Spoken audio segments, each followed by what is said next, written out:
তোমরা মুসলমানের মেয়ে,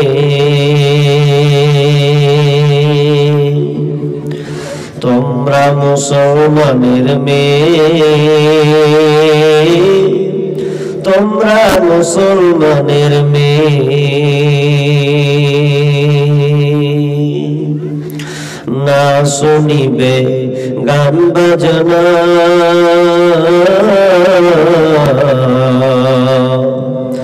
না দেখিবে যাত্রা সিনেমা, না শুনিবে গান বাজনা, না দেখিবে যাত্রা সিনেমা। কাটবে না কেউ চুলের ডগা, ও কাটবে না কেউ চুলের ডগা, হাতে কাঁচি নিয়ে। তোমরা মুসলমানের মেয়ে, তোমরা মুসলমানের মেয়ে, তোমরা মুসলমানের মেয়ে, তোমরা মুসলমানের মেয়ে।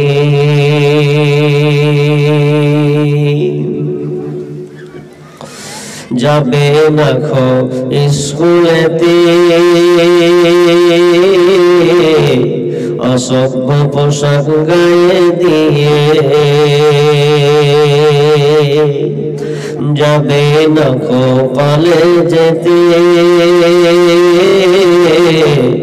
অসভ্য পোশাক গায়ে দিয়ে।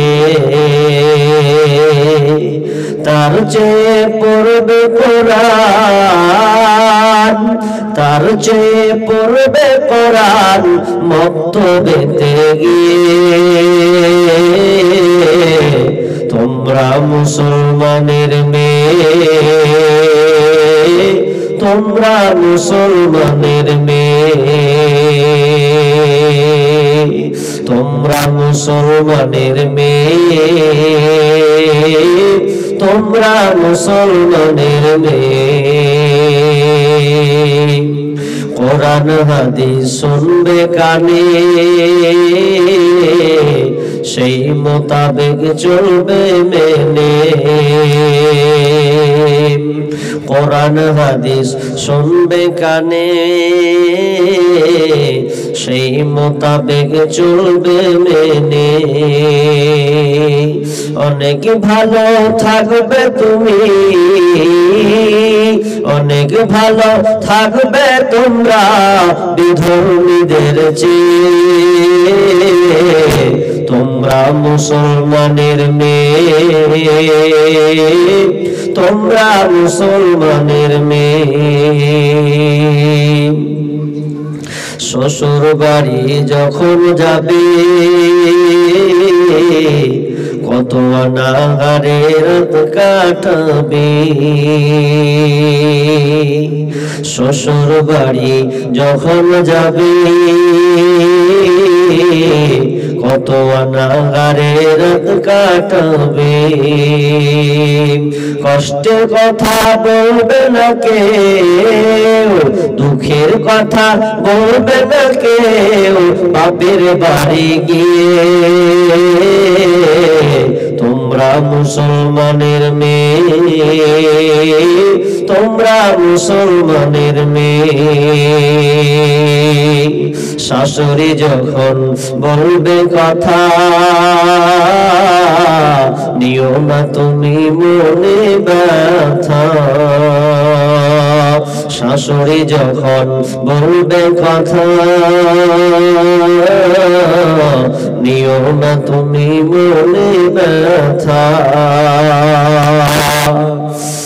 চুপচাপ তুমি থেকে যাবে,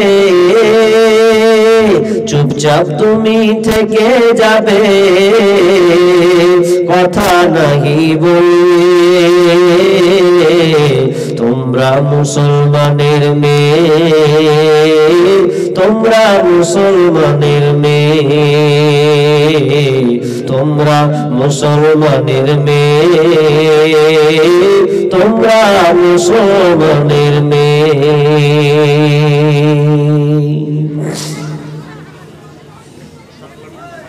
উপস্থিত সম্মানীয় সুযোগ্য আজকের চলমান জলসার স্বনামধন্য সভাপতি, মঞ্চে উপবিষ্ট ওলামায়ে ইকরাম,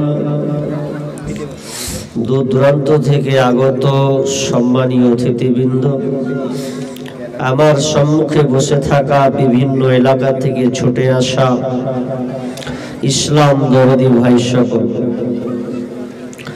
ও পর্দার অন্তরালে প্রজেক্টের মাধ্যমে দেখনে ওলি সম্মানিতা মা ও বোনেরা, প্রথমে সেই মহান মনিবের দরবারে প্রশংসা করি যেই মহান মনিব আমাদেরকে একটি সুন্দর ব্যবস্থাপনা দিয়েছেন, যেখানে একমাত্র শুধু কোরআন ও হাদিসের আলোচনা হবে। যে আল্লাহ আমাদেরকে কবুল করেছেন সে আল্লাহ সুবহানাহু ওয়া তাআলার প্রশংসা করি, বলি আলহামদুলিল্লাহ। কি ভাই, জোরে বলি আলহামদুলিল্লাহ। অতঃপর শান্তি বর্ষিত হোক সকল নবীদের উপর, বিশেষ করে আমাদের শেষ নবী জনাবে মুহাম্মদুর রাসূলুল্লাহ, আমরা সকলেই বলি সাল্লাল্লাহু আলাইহি ওয়াসাল্লাম। শিক্ষিত সুধী মণ্ডলী, আপনারা হয়তো অবগত আছেন বা পূর্বেই সভাপতি সাহেব এলান করেছেন বিষয়ের দিকে, যে বিষয়টা হচ্ছে ইসলামে পর্দার বিধান। তার মানে গুরুত্বপূর্ণ একটা বিষয়, আজকে বর্তমান প্রেক্ষাপটে খুবই গুরুত্বপূর্ণ একটা বিষয়। কেননা বর্তমান যান্ত্রিক সভ্যতার যুগ। আজকে আপনি দেখেন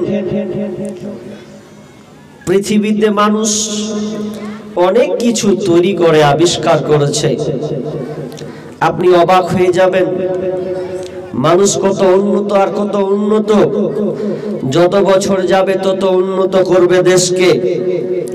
কিন্তু দুর্ভাগ্য, হতভাগা জাতি আমরা, যেখানে আল্লাহ সুবহানাহু ওয়া তাআলার পর্দার বিধান দিয়েছেন, এই পর্দার বিধানকে বাদ দিয়ে আমরা যান্ত্রিক যন্ত্রপাতিকে কভার করছি। কথাটা ভালো করে বুঝেন, যান্ত্রিক যত কিছু আমরা আবিষ্কার করছি এর কভার তৈরি হয়। কিন্তু যে জাতিকে আল্লাহ এত সম্মান মর্যাদা দিয়েছেন, যে মা বোনদেরকে আমাদের এত সুন্দর অবয় করে তৈরি করেছেন, যাদের কাছ থেকে সুন্দর সুন্দর সোনামণি পয়দা হয়, এক কথায় আল্লাহওয়ালা জন্ম নিবে, মাস্টার, প্রফেসর, ডাক্তার, ইঞ্জিনিয়ার পয়দা হবে, সেই জিনিসটাকে আমরা ওপেন করে রেখেছি। কথাটা একটু গভীর মনোযোগ দিয়ে শুনতে হবে, আমি কি বলতে চাচ্ছি। আমার আজকের হেডলাইন পর্দার বিধান দিয়েছেন। আমি আপনাদের বলতে চাইলাম পৃথিবীতে অনেক কভার তৈরি হয়। আপনি যে মোবাইলটা ব্যবহার করছেন, দেখেন আপনি কত সুন্দর মলেট কভার লাগিয়েছেন। আপনি বাড়িকে সাজিয়েছেন, বাড়িতে আপনি আলমারিকে সাজিয়েছেন, কভার লাগিয়েছেন। আপনি জানালার জন্য আপনি পর্দা দিয়েছেন, শোকেসের জন্য আপনি পর্দা দিয়েছেন। এক কথায় বাড়িকে যত রূপে সাজানো যায় আপনি কভার আর কভার। কিন্তু যেই জিনিসটাকে ঢাকার কথা সেই জিনিসটাকে আমরা ওপেন করেছি। একটু বুক হাত দিয়ে বলুন, বুকে হাত দেন, যে আপনাদের বোনের অবস্থা, আপনার বিবির অবস্থা কোথায় গেছে? ঢেকে রেখেছেন। আপনি দুনিয়া জিনিসকে ঢাকছেন, আর মেন জিনিসটাকে তো আপনি ঢাকার চেষ্টা করুন। এর জন্য আপনি দরকার হলে ছোট ছোট বৈঠক করুন, আলেম ওলামাকে নিয়ে বসুন, যে আজকে সমাজ রসাতলে যাচ্ছে কেন। শোনেন, যতগুলো আপনি জেনা ব্যভিচারের ছয়লাভ আপনি দেখতে পাচ্ছেন, স্বামীকে রেখে স্ত্রী পালাই, বাপ মাকে বাদ দিয়ে কোর্ট ম্যারেজ করে বিয়ে করে নাই। এর মূল কারণ যদি আপনি বের করতে চান তাহলে এর মূল কারণ হচ্ছে পর্দা। পর্দা লঙ্ঘন হয়েছে বলে আজকে সমাজে জেনা ব্যভিচার এমন ভাবে বেড়ে চলেছে। আমার গবেষণা, আমি যত বই স্টাডি করেছি সেখান থেকে মূল বিষয়টা বের হয়েছে পর্দা। পর্দার গর্দান উড়িয়েছেন। আরে ভাই, এবার পর্দা কি এটা আপনাকে এবার জানতে হবে। এবার তো পর্দার ব্যাখ্যা বিশ্লেষণ আমার আলোচ্য বিষয়, আমি আপনাকে ব্যাখ্যা বিশ্লেষণ দিয়েই বুঝাবো ইনশাআল্লাহ। আল্লাহ তাআলা মানুষকে সৃষ্টি করেছেন নর এবং নারী, একটা পুরুষ একটা মহিলা। এদের মধ্যে একটা লজ্জা আছে। এই লজ্জাশীলতাকে ঢাকার জন্য যে জিনিস কভারটা আল্লাহ তাআলা ইউজ করতে বলেছেন সেটার নাম হচ্ছে পর্দা। পর্দাটা কেন দিলেন? অনেক কারণ আছে। আপনি যদি রাস্তা দিয়ে হাঁটেন আর একটা মেয়ে যদি রাস্তা দিয়ে যায়, তাহলে ওই মেয়েটা যখন আপনার চোখের সামনে ভাসবে, বেপর্দা হয়ে চলে, আচ্ছা বলেন তো চোখটা ওই দিকে যাবে কি যাবে না? এমনি স্বাভাবিক গতিতে যাবে। এটা সৃষ্টিগত নেচার। একটা যুবক একটা মেয়ে যদি যায় ওকে চোখে পড়বে, এটাই স্বাভাবিক। এই জন্য আল্লাহ তাআলা অন্তরাল দিয়েছেন। পর্দাটা হচ্ছে উর্দু শব্দ, আরবিতে বলা হয় হিজাব। হিজাব বাংলাতে বলে একে অন্তরাল, ঢেকে রাখা। পর্দা অন্তরাল করে দেওয়া, ঢেকে রাখা, এটার নাম হচ্ছে পর্দা। এবার মেয়েরা খালি একটা প্রশ্ন করে বারবার, হাজী মৌলভী সাহেব আপনি যে আলোচনা করছেন, কি করব ঠান্ডার দিনে কোন দিকে লুকাবো রে ভাই? হ্যাঁ, জানে বাঁচে না যে ঠান্ডার হাত পড়েছে। কি বলছিলাম? মেয়েরা একটা প্রশ্ন করছে, হাজী মৌলভী সাহেব শুধু আপনার আমাদেরকে খালি ঠেচ মারছেন, খালি পর্দা পর্দা, তো পুরুষকে কিছু বলেনি? যে প্রশ্ন করছে সে কোনোদিন ঘেটেও দেখেনি যে আগে পুরুষকে বলেছে না মহিলাকে বলেছে। কোরআন সর্বপ্রথম পুরুষকে অ্যাটাক করেছেন, তারপরে নারীদেরকে অ্যাটাক করেছেন পর্দার বিষয়ে। আমি একটা একটা করে বলছি, ভাই তোমরা করো, হটো, ডিস্টার্ব হচ্ছে, দিয়ে হটে যাও। আল্লাহ তাআলা পুরুষদের ব্যাপারে আগে পর্দার ব্যাপারে ধরেছেন, তারপরে মহিলাদেরকে বলেছেন। আল্লাহ পুরুষদের ব্যাপারে কি বলেছেন? কান লাগা।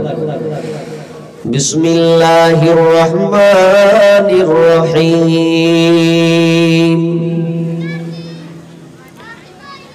قل للمؤمنين يغضوا من أبصارهم ويحفظوا فروجهم ذلك أزكى لهم إن الله خبير بما يصنعون।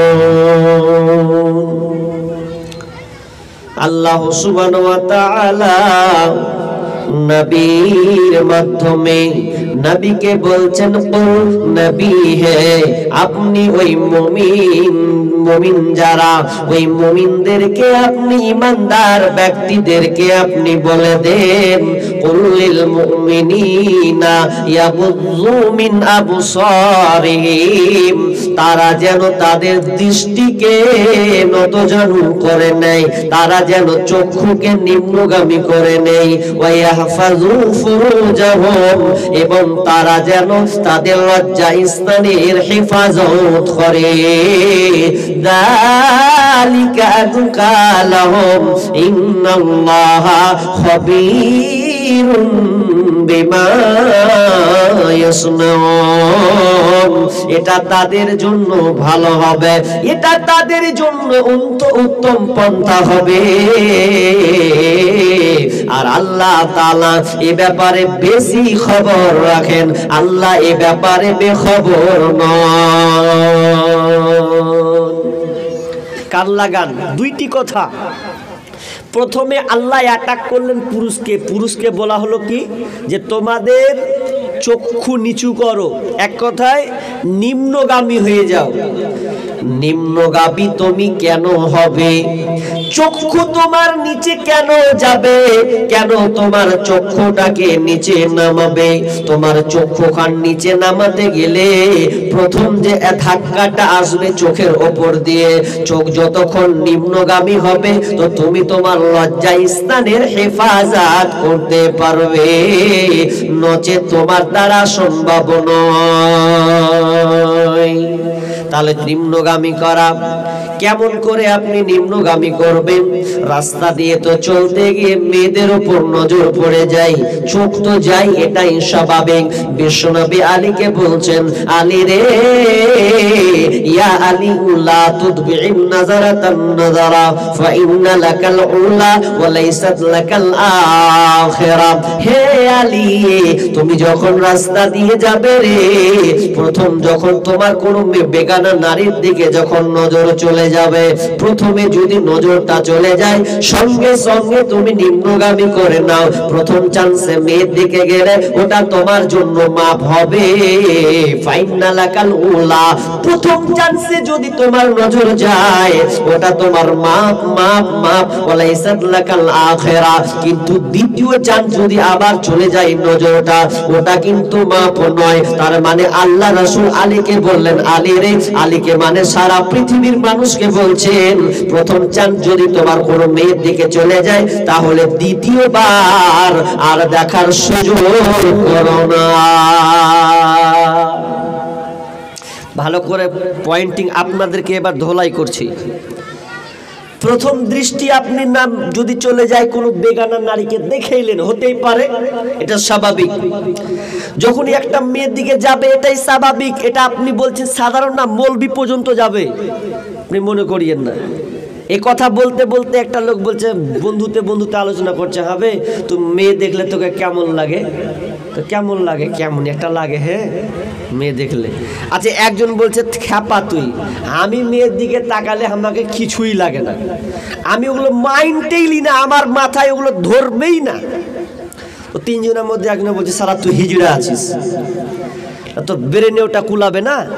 একটা মেয়ে অ্যাডাল্ট যদি 18-19 বছরের মেয়ে হয়, আর একটা মেয়ে অ্যাডাল্ট মেয়ে যদি যায়, তো একটা স্বাভাবিক গতি, এটা পৃথিবীর নেচার, এটা বৈশিষ্ট্য। আল্লাহ তাআলা কেন নিম্নগামী করতে বলেন এখানে তো আপনাকে ভাবতে হবে। তো এটা দৃষ্টিকটু হবে, যাবে, কুধারণা আসবে। এই জন্য আলীকে বলছে, প্রথম চান্স দেখে যদি চলে যায় নজর তো দ্বিতীয়বার আর দেখার চেষ্টা করিও না। তো এ বলতে বলতে বলতে বলছে, আর এক জায়গাতে একটা মওলানা বলছে যে তোমরা একবার যদি নজর চলে যায়, হয়তো তার বুঝা ভুল, ওই আলেমটা বক্তব্য দিতে যে বলছে যদি কোনো নজর চলে যায় মেয়ের দিকে তো ওটা একবার দেখে নাও, অসুবিধা নাই, তো দ্বিতীয়বার দেখতে চেও না। তখন ওয়ারাই ওয়ারাই আবার তাফসির করছে। ওই যুবকটি বসে বসে ওয়ারাই চায়ের দোকানে যে তাফসির করছে, কি জানেন, হবে মৌলবি একবার দেখতে বলেছে। তার মানে ওরা বলতে চাইছে যে একবার দেখবো তো একবারের বেশি তাকাতে পাবো না। তখন করছে একবার যখন কয়েছে জি ভরে একবারই তাকাবো, আর নামাবো না, পরে তখন নামাবো। এটা বলেছে সঙ্গে সঙ্গে নজর পড়বে, সঙ্গে সঙ্গে নিচে নামিয়ে না, তুমি বেঁচে গেলে। মূল বিষয়টা বুঝা তোমাকে দরকার ছিল। তাহলে আল্লাহ সুবহানাহু ওয়া তাআলা প্রথম চান্সে যখনই কোনো বেগানা নারীর দিকে যাবে সঙ্গে সঙ্গে নিম্নগামী হয়ে যাও। যখন তুমি তোমার চক্ষুটাকে নিম্নগামী করে নিবে রে, কি হলো এটা আবার? হ্যাঁ, এটা ফের দানের নাকি? হ্যাঁ, 15 টাকা দিছে। এটা কেটা ভাই? তুমি দিলাম, মাসা থাকলো, যা বসো, যাও যাও বসো। বেগানা বেগানা নারীর দিকে যখনই তোমার চোখ যাবে তখন তুমি সঙ্গে সঙ্গে তোমার লজ্জা স্থানে হেফাজত তুমি করতে পারবে। আর একটা কথা বলবো যে আবার দুভাগ করব। কি কথা? এখন কথার কথা, মৌলভী সাহেব চেষ্টা অনেক করি গো, রাস্তায় হাঁটতে গিয়ে বেগানা নারীর দিকে চোখ চলে যায়, কিন্তু দেখতে বাধ্য, দেখতে হচ্ছে। যা ওদের পোশাকের ঢং, যে সাইজের সেজে গুজে পোশাক পরে আজকে বর্তমানের খালা আর বোনরা, তো দেখতে তো বাধ্যই, দেখতে হচ্ছে। তো মৌলভী সাহেব বলেন না উপায় নাই, কি করব, চোখটাকে নিম্নগামী করা যাবে না? তা একজন শিক্ষক ছাত্র শিক্ষককে বলছেন, স্যার আমাকে তো আপনি আমাদেরকে অনেক কিছু শিক্ষা দিচ্ছেন, শিখাচ্ছেন, তো এইটা আমাকে শিখিয়ে দিতে হবে। তো কি রে বেটা? তো বলছে যে মেয়ের দিকে চোখ চলে এসেছে বারবার, তো একে থামার জন্য কোনো ঔষধ আছে কিনা? তখন স্যার বলছে, বেটা অবশ্যই এর ঔষধ আছে, ঔষধটা কিন্তু সবার জন্য বলছে, কাজে লাগবে, কাজে লাগান। যদি আপনি আপনার চক্ষুকে হেফাজত করতে চান বেগানা নারী থেকে, জিনা ব্যভিচার থেকে যদি মুক্ত হতে চান, তাহলে এই উদাহরণটা খুবই ইম্পর্টেন্ট। কি ছাত্র শিক্ষককে বলছে, স্যার আপনি আমাকে এমন একটা পরামর্শ দেন, এমন একটা ঔষধ দেন, যাতে করে আমি নারীর দিকে দ্বিতীয়বার যেন আর কোনোদিন না তাকায়। স্যার বলছে, আছে ঔষধ। কি করতে হবে? তুই এক কাজ কর, আমার জন্য দোকান থেকে 1 গ্লাস দুধ নিয়ে আসতে পারবি? এটা তো সোজা ব্যাপার, দোকান থেকে ও দুধ নিয়ে আসতে পারো, কোন ব্যাপার নেই। বলছে 1 গ্লাস নিয়ে আসবি, শর্ত লাগাবো, শোন। কি শর্ত? স্যার বলছে, শোন, তুই যখন আমার জন্য 1 গ্লাস ওষুধ দুধ নিয়ে আসবি, সাবধান, মারাত্মক তোকে ওসিয়ত করে দিলাম, শর্ত লাগিয়ে দিলাম। কি শর্ত? 1 কিলোমিটার কিংবা হাফ কিলোমিটার যে দোকানটা দূরে আসে, ওখান থেকে যে আমার জন্য 1 গ্লাস দুধ নিয়ে আসবি, আসার জন্য তোকে খবরদার, তো শর্ত হচ্ছে 1 ফোঁটাও যেন নিচে না পড়ে যায়, আর পুরো গিলাসে পূর্ণ পাবনা দুধ থাকবে। 1 গিলাস পূর্ণ, কম বেশি নয়, পূর্ণ ভর্তি হয়ে থাকবে, কিন্তু 1 ফোঁটাও যেন নিচে না পড়ে যায়। আর যদি নিচে পড়ে যায়, তাহলে তোর জন্য 2টা শাস্তি চাপানো হবে। প্রথম শাস্তি, তোকে 100 বার কান উঠা বসা করা লাগবে। যত ছাত্র ছাত্রী দেখতে পাচ্ছিস, এদের সামনে তোকে 100 বার উঠা বসা করতে হবে।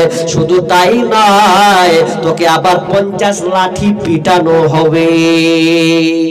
ভালো করে কান লাগান, উদাহরণটা যেমন তেমন মনে করিয়েন না। এইরকম শর্ত। ছেলে ভাবছে, আল্লাহ কি করি, এ শর্ত কঠিন। বলছে, হোক গা, যাবো, আমি নিয়ে চলে আসবো। এবার ওই ছেলেটা 1 গিলাস দুধ নিল, দুধ আপনার কিনা দোকান গেল, দোকানদারকে বলছে, ভাই 1 গিলাস দুধ দেন, স্যারের জন্য নিয়ে যাব। সাদা 1 গিলাস দুধ নিয়ে আসছে, হাফ কিলোমিটার কিংবা 500 মিটার বা 1 কিলোমিটার যেই হোক না কেন, এই হাফ কিলোমিটার 500 মিটার যখন আপনার 100 মিটার যে হোক না কেন রাস্তা দিয়ে আসছে, আস্তে আস্তে আস্তে আস্তে আস্তে ধীরে ধীরে ধীরে ধীরে কদমে কদমে কদম ফেলে। এরপরে তখন স্যারের কাছে এসে বলছেন, স্যার লেন আপনার দুধ। তো স্যার বলছে, হ্যাঁ রে, একটুও পড়েনি রে, মাথা খারাপ, একটুও ফেলিনি, 1 ফোঁটাও পড়েনি। তো স্যার বলছে, কেন পড়েনি একটু বলে দে না, কেন পড়লো না একটু বুঝাতো আমাকে। কি ভেবেছিলি ওই সময় যে পড়লো না 1 ফোঁটা? কত রাস্তাতে নিচু উঁচু, একটা পড়তে পারে 1 ফোঁটা? না স্যার, আল্লাহর কসম 1 ফোঁটাও আমি নিচে ফেলিনি। আপনি দেখলেন থালা তলে থালা, দেখেন একটা দাগও নাই। বলছে, ঠিকই তো, তবে বল রে বেটা, কেমন করে 1 গিলাস দুধটা তুই নিয়ে আসলি, একটু বিবরণটা দে না। তখন ওই ছাত্র বলছে, স্যার আমি যখন দোকানদারের হাতে যখন গ্লাসটাকে ধরলাম, পূর্ণ 1 গিলাস দুধ পেলাম, তখন আমার মাথায় একটা জিনিস বারবার বারবার বারবার মনে পড়ছে, যদি 1 ফোঁটা নিচে পড়ে যায়, 100 লাঠি তো খাবো খাবো, 50 লাঠি তো মার খাবোই খাবো, 100 বার কান উঠা বসা করাবে, ছেলেরা দেখবে, মেয়েরা দেখবে, প্রেস্টিজ লাগবে, মান সম্মান হারাবে। এই জন্য আমি এত সুন্দর করে ধীরে ধীরে আস্তে আস্তে আস্তে করে নিয়ে আসছি, যাতে 1 ফোঁটাও নিচে না পড়ে যায়, না পড়ে যায়। এই জন্য আমি ডান দিকে দেখি না, বাম দিকে দেখি না, শুধু রাস্তার দিকে দেখি আর গিলাসটার দিকে তাকাই, রাস্তার দিকে দেখি আর গিলাসটার দিকে তাকাই। এই করতে ধীরে ধীরে ধীরে আমি আপনাকে এসে পৌঁছে দিলাম।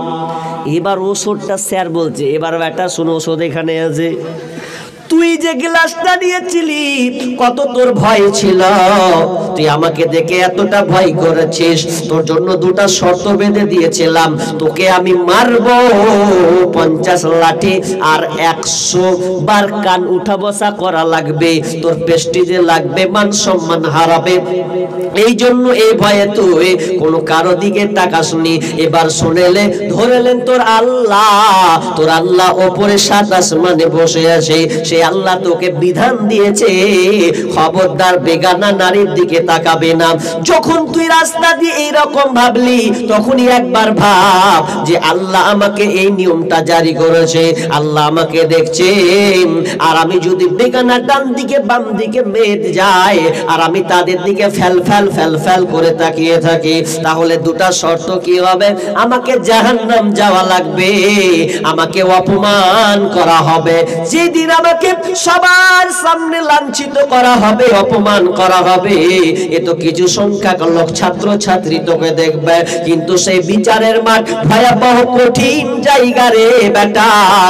ওই জায়গাটাকে তুই একবার স্মরণ কর, ভয় কর। জাহান্নামের আগুনটা দেখে বারবার ব্রেনে গেঁথে নে। তুই জাহান্নামের আগুনটাকে সামনে নিয়ে চলে আয়। এবার তুই রাস্তা দিয়ে চল, উপর দিকে আল্লাহ তো তোকে দেখতে পাচ্ছে। এই জাহান্নামটাকে অনুসরণ করে তার অপমান থেকে বাঁচানোর জন্য, জাহান্নামের আগুন থেকে বাঁচানোর জন্য তুই যদি রাস্তা দিয়ে ওই রকম চলিস, আমি 100তে 100 বলতে পারি তুই কোনো বেগানার নারীর দিকে তাকাবি না। বলেন কথা থেকে কি বুঝলেন আপনি? যদি আপনি রাস্তা দিয়ে চলেন, যদি আপনাকে 100তে 100 আল্লাহর উপরে বিশ্বাস ভয় হয়, তাকওয়া অবলম্বন হয়, আর জাহান্নামকে যদি আপনার চোখের সামনে ধরায়, আপনি ভাবেন, আচ্ছা বলেন ওই ছেলে পারবে কোনো বেগানা নারীর দিকে তাকাতে? জি না, কখনোই সম্ভব নয়। আজকে আমরা মুসলমান কেমন মুসলমান হয়েছে, মৌলবি ওয়াজ করে দিল এটা তাবলিগি জালসা।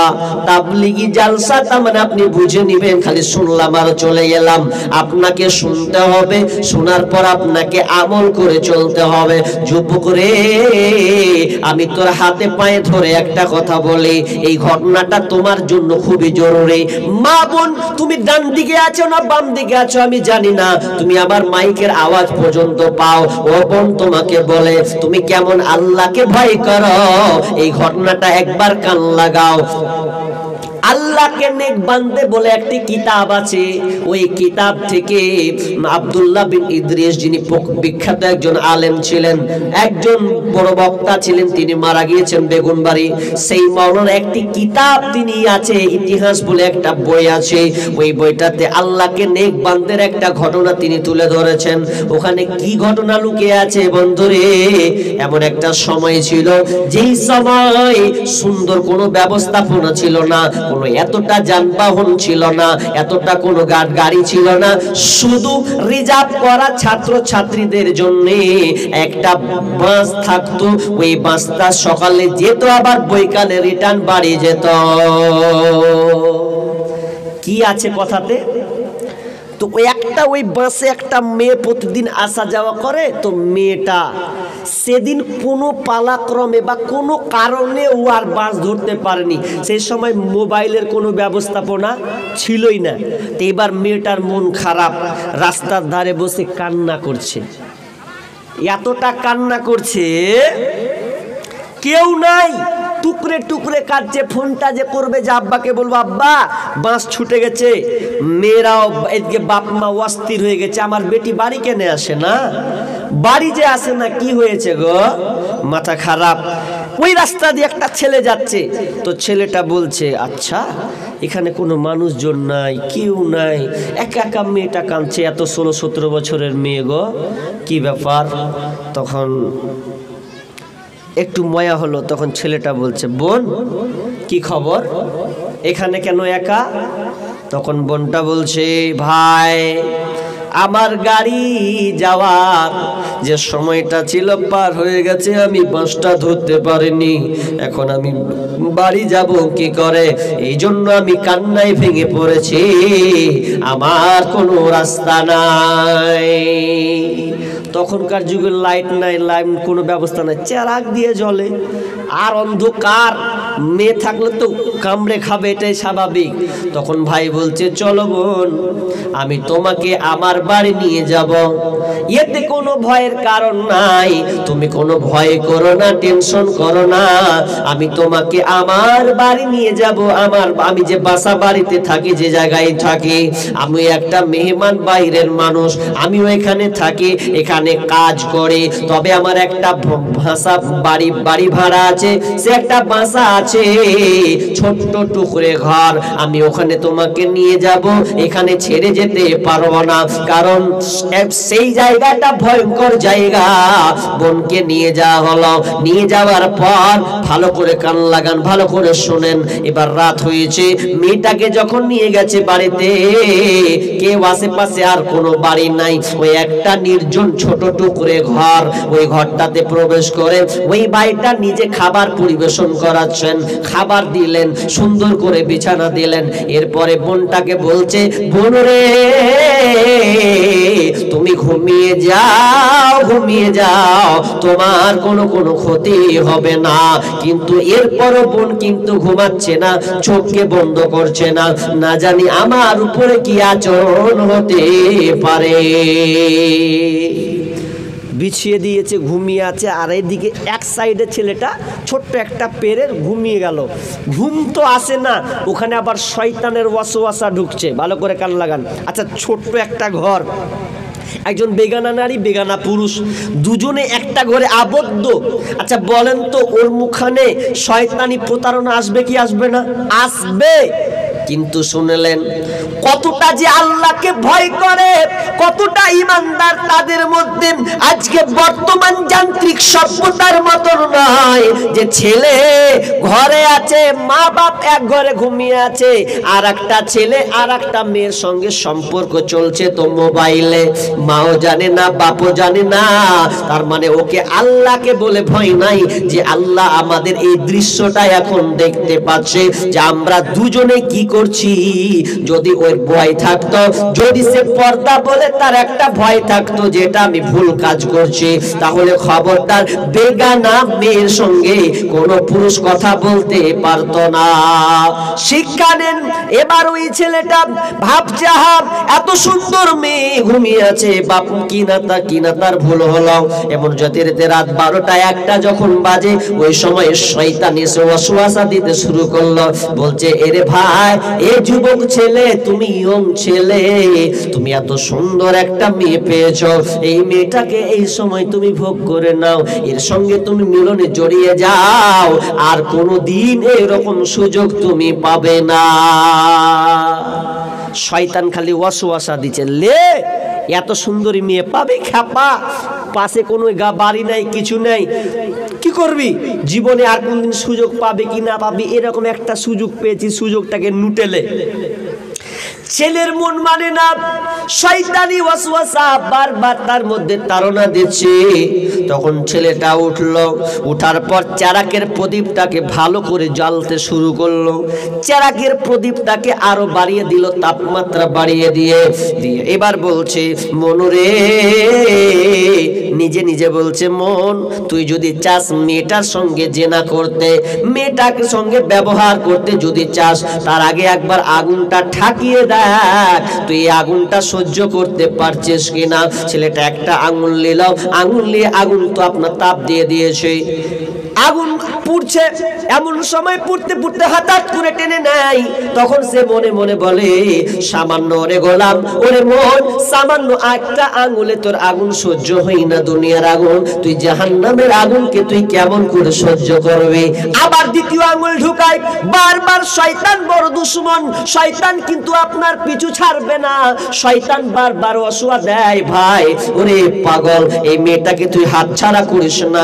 আবার দ্বিতীয় আঙুল ঢোকায়, আবার বলতে থাকে, ওরে মন রে, একবার ট্রাই করে দেখ, এই আগুনের প্রদীপ, দুনিয়ার আগুন কতটা এতটা মারাত্মক যে নিজের আঙুলটাকে তুই টাচ নিয়ে রাখতে পারিস না, জাহান্নামের আগুনকে কিভাবে সহ্য করবে।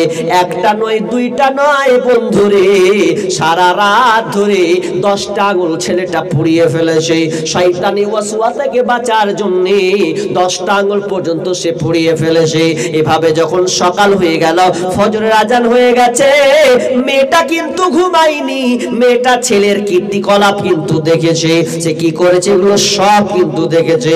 সকাল হলো, নামাজ আদায় করলো, নাস্তা পানি করলো, ছেলেটা স্কুলে নিয়ে চলে গেল। বোন চলো তোমাকে আমি স্কুলে পৌঁছে দিয়ে আসি।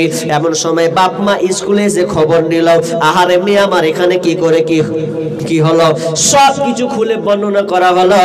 এরপর মেয়েটা বলছেন, আব্বাজান এই ছেলেটার বাসায় আমি ছিলাম ভাড়া বাড়িতে, ছেলেটা বড় ইমানদার আল্লাহওয়ালা ছেলে গো আব্বা, আমি ঘুমাইনি, আমি সারা রাত এই ছেলের কীর্তিকলাপ দেখেছি। ছেলেটা একটা নয় 10টা আঙুল পর্যন্ত নিচের চারাকে পুড়িয়ে রেখেছে। তার মানে ওর মধ্যে কত আপনার শয়তান প্রতারণা ছিল। নিজেকে বাঁচানোর জন্য, আমাকে বাঁচানোর জন্য, শয়তান থেকে বাঁচানোর জন্য এই কর্মকাণ্ডগুলো করেছে। তখন ওই মালিক ওই মেয়ের বাপ বলছে, বেটা আমাকে কেমন ভালো লেগেছে, মেয়েকে যেমন এসব সুন্দর কথা বলছে, তার মানে তুমি কত আল্লাহকে ভয় করো। আমি চাই তোমরা দুজনে এক আবদ্ধ হয়ে যাও, আমি তোমার সাথে আমার মেয়ের বিয়ে দিয়ে দিলাম। কি শিক্ষা আছে এখানে? একটা মেয়ে একটা ঘরে, যুবক নির্জনে আছে, আর তুমি তো তোমার ঘরে আছো, আর তোমার প্রেমিকা আছে ওই 16 কিলোমিটার 30 কিলোমিটার 50 কিলোমিটার দূরে। এরপরে তোমার লিঙ্ক লাগা আছে, দিন রাত হচ্ছে আর লিঙ্ক ধরছো তুমি। 12টার পরে তোমার বাপ জানে না, তোমার মা জানে না, কেউ জানে না, তোমরা দুজনে নির্জনে রাত পার 12টার পর কি যে তোমরা আনন্দে কথা বলছো, আহা ভাল লাগে না, জান জ্বলে গেল, কখন আসবা তুমি, কত কি বলো, নোংরা নোংরা ভাষা তুমি ব্যবহার করো।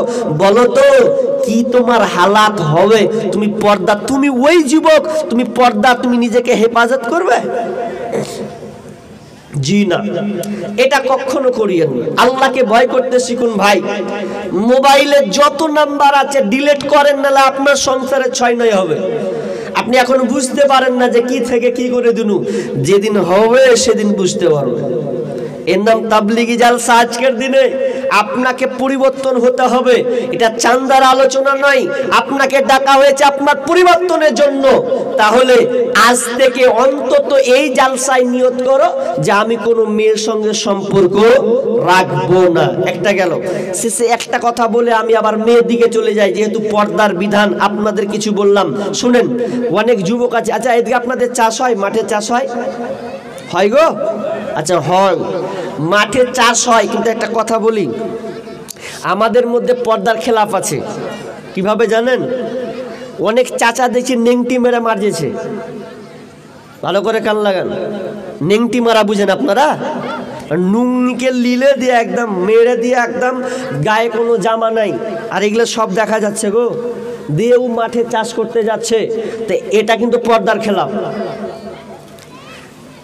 আপনি যেমন ভাবছেন যে আমি একটা মেয়েকে দেখে একটা কেমন লাগছে, একটা বেপর্দা, কত ফালতু বেরিয়েছিল, তো আপনি যখন নেংটি মেরে ধরছেন, শরীরে যখন কাপড় থাকে না, তো একটা মেয়ে তো আপনাকে দেখে বলবে, দেখ ছেলেটা কত হ্যান্ডসাম রে। তা আপনি যে পর্দার 12টা বাজিয়েছেন, ওটা তো আপনাকে দেখতে হবে না, এটাও পর্দার খেলাফ। অনেক ছেলে আছে দেখেন হাফ প্যান্ট পরে ঘুরে বেড়ায়, আপনাদের দিকে আছে হাফ প্যান্ট পরে, কত বড় লোকের বেটাও, অত তো মুসলমানের বাচ্চা, ও জানলো না যে আমি হাফ প্যান্ট পরে আছি, হাফ প্যান্ট পরা চলবে কি চলবে না, আলেমের কাছে কোনোদিন জানলো না। একটা হাফ প্যান্ট, একটা গেঞ্জি আর সিগারেট চলছেও। পর্দার খেলাফ। শুধু মেয়েদের পর্দা, তোমাকে পর্যন্ত পর্দা করতে হবে। এবার মেয়েদের ব্যাপারে কি বলছেন? বিসমিল্লাহির রহমানির রহিম।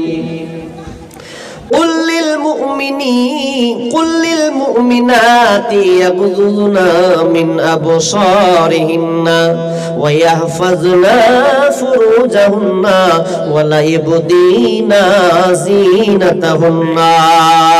ওহে নারীকুল, এবার তোমরা কান লাগাও। আল্লাহ তাআলা নবীকে বলছেন, নবী গো, নবী হে, আপনি মুমিনা নারীদেরকে বলে দেন, বার্তা তাদেরকে পৌঁছে দেন, কুল্লিল মুমিনাতি ইয়াগুযুনা মিন আবসারিহিন্না, ওরা যেন তাদের চক্ষুকে নিম্নগামী করে নেয়, ওয়া ইয়াহফাজনা ফুরুজাহুন্না, এবং তারা যেন তাদের লজ্জা স্থানের হেফাজত করে, ওয়ালা ইবদিনা জিনাতাহুন্না, এবং তারা যেন তাদের জিনাতগুলোকে, সৌন্দর্যগুলোকে ঢেকে নেয়, ওয়াল ইয়াজরিবিনা বিখুল্লা মা যাহারা মিনহা, তবে সাধারণ প্রকাশমান ছাড়া, সাধারণ প্রকাশমান ছাড়া, তার মানে যদি হাতের উপরটা যদি সাধারণভাবে খোলা যায় কোনো অসুবিধা হবে না, গাড়িতে চড়তে গিয়ে যদি একটু কাপড় সরে যায় কোনো অসুবিধা নাই, সেটা সাধারণ প্রকাশমান ছাড়া দরকার, বাকি তার ইজ্জত আব্রুকে, তার সৌন্দর্যকে যেন ঢেকে নাই, ইল্লা মা যাহারা মিনহা ওয়াল ইয়াজরিবিনা বিখুমুরিহিন্না আলা জুয়ুবিহিন্না, এবং তাদের যেন ওন্নাটাকে দলগেজ অর্থাৎ গলা থেকে নিয়ে তাদের জিনাত সৌন্দর্য যাগুলো আছে গলদেশ পর্যন্ত যেন সম্পূর্ণ তারা ঢেকে নেয়। তাহলে পুরুষ যেমন একটা নারীর দিকে তাকাবে না, নিম্নগামী হয়ে চলবে, তো নারীকেও আল্লাহ তাআলা বলছেন, নারী তুমি যখন রাস্তা দিয়ে যাবে তোমার চোখটাও যেন নিম্নগামী হয়, তুমিও কোনো বেগানা পুরুষের দিকে তাকাবে না। এটা গেল। আর লজ্জাস্থানের হেফাজত করবে।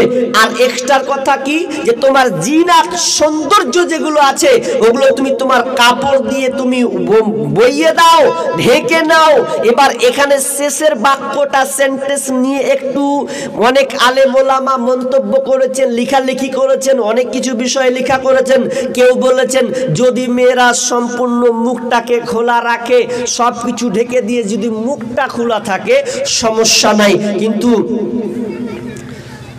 অনেক ওলামা আবার বলেছেন না, মুখটা পর্যন্ত আপনি ঢেকে নেন, কারণ মুখটা এমনই একটা জিনিস, একটা পুরুষ যখন একটা মুখের দিকে লক্ষ্য রাখবে তখন সে অনুভব করবে, কুমন্ত্রণা তার মধ্যে বিরাজ করবে, অনেক জিনিস ভাববে।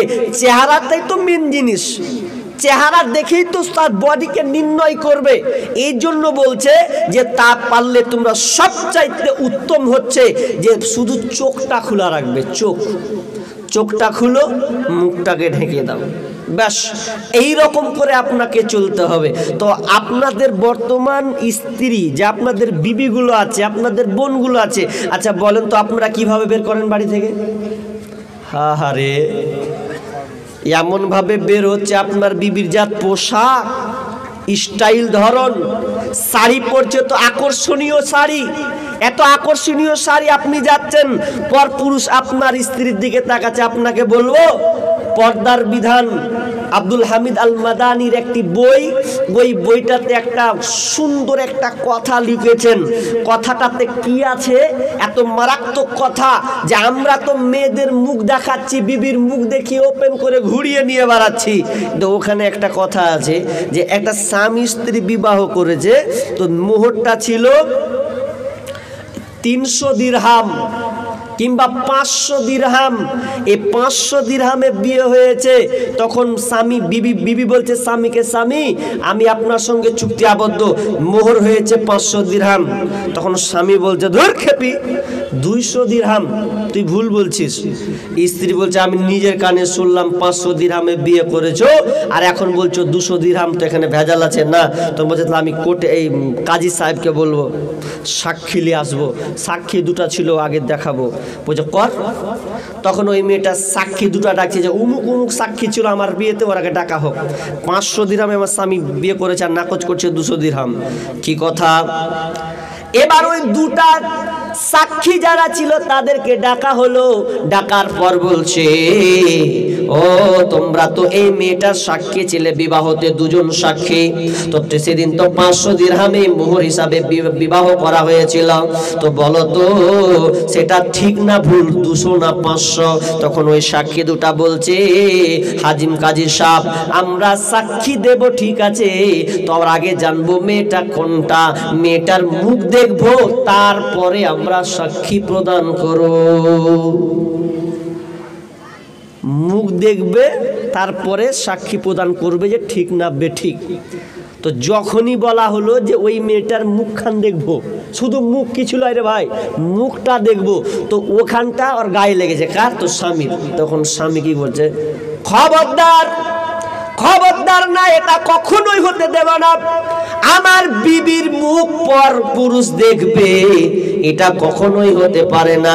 বিবি রে খবরদার, এ কটা টাকার জন্য তোর মুখটাকে তুই দেখাস না, বরং আমি কথা দিলাম, আমি মেনে নিলাম, আমি 500 দিরহাম দিয়ে তোকে আমি বিয়ে করেছি, এটা আমি মেনে নিলাম, তবে আমি চাই খবরদার খবরদার না বিবি রে, খবরদার তুই নিজের মুখখানটা ওদেরকে দেখাবি না, এটা আমি সহ্য করতে পারবো না, যে আমি তোকে 500 দিরহামই দেব, এটা আমি স্বীকার করলাম।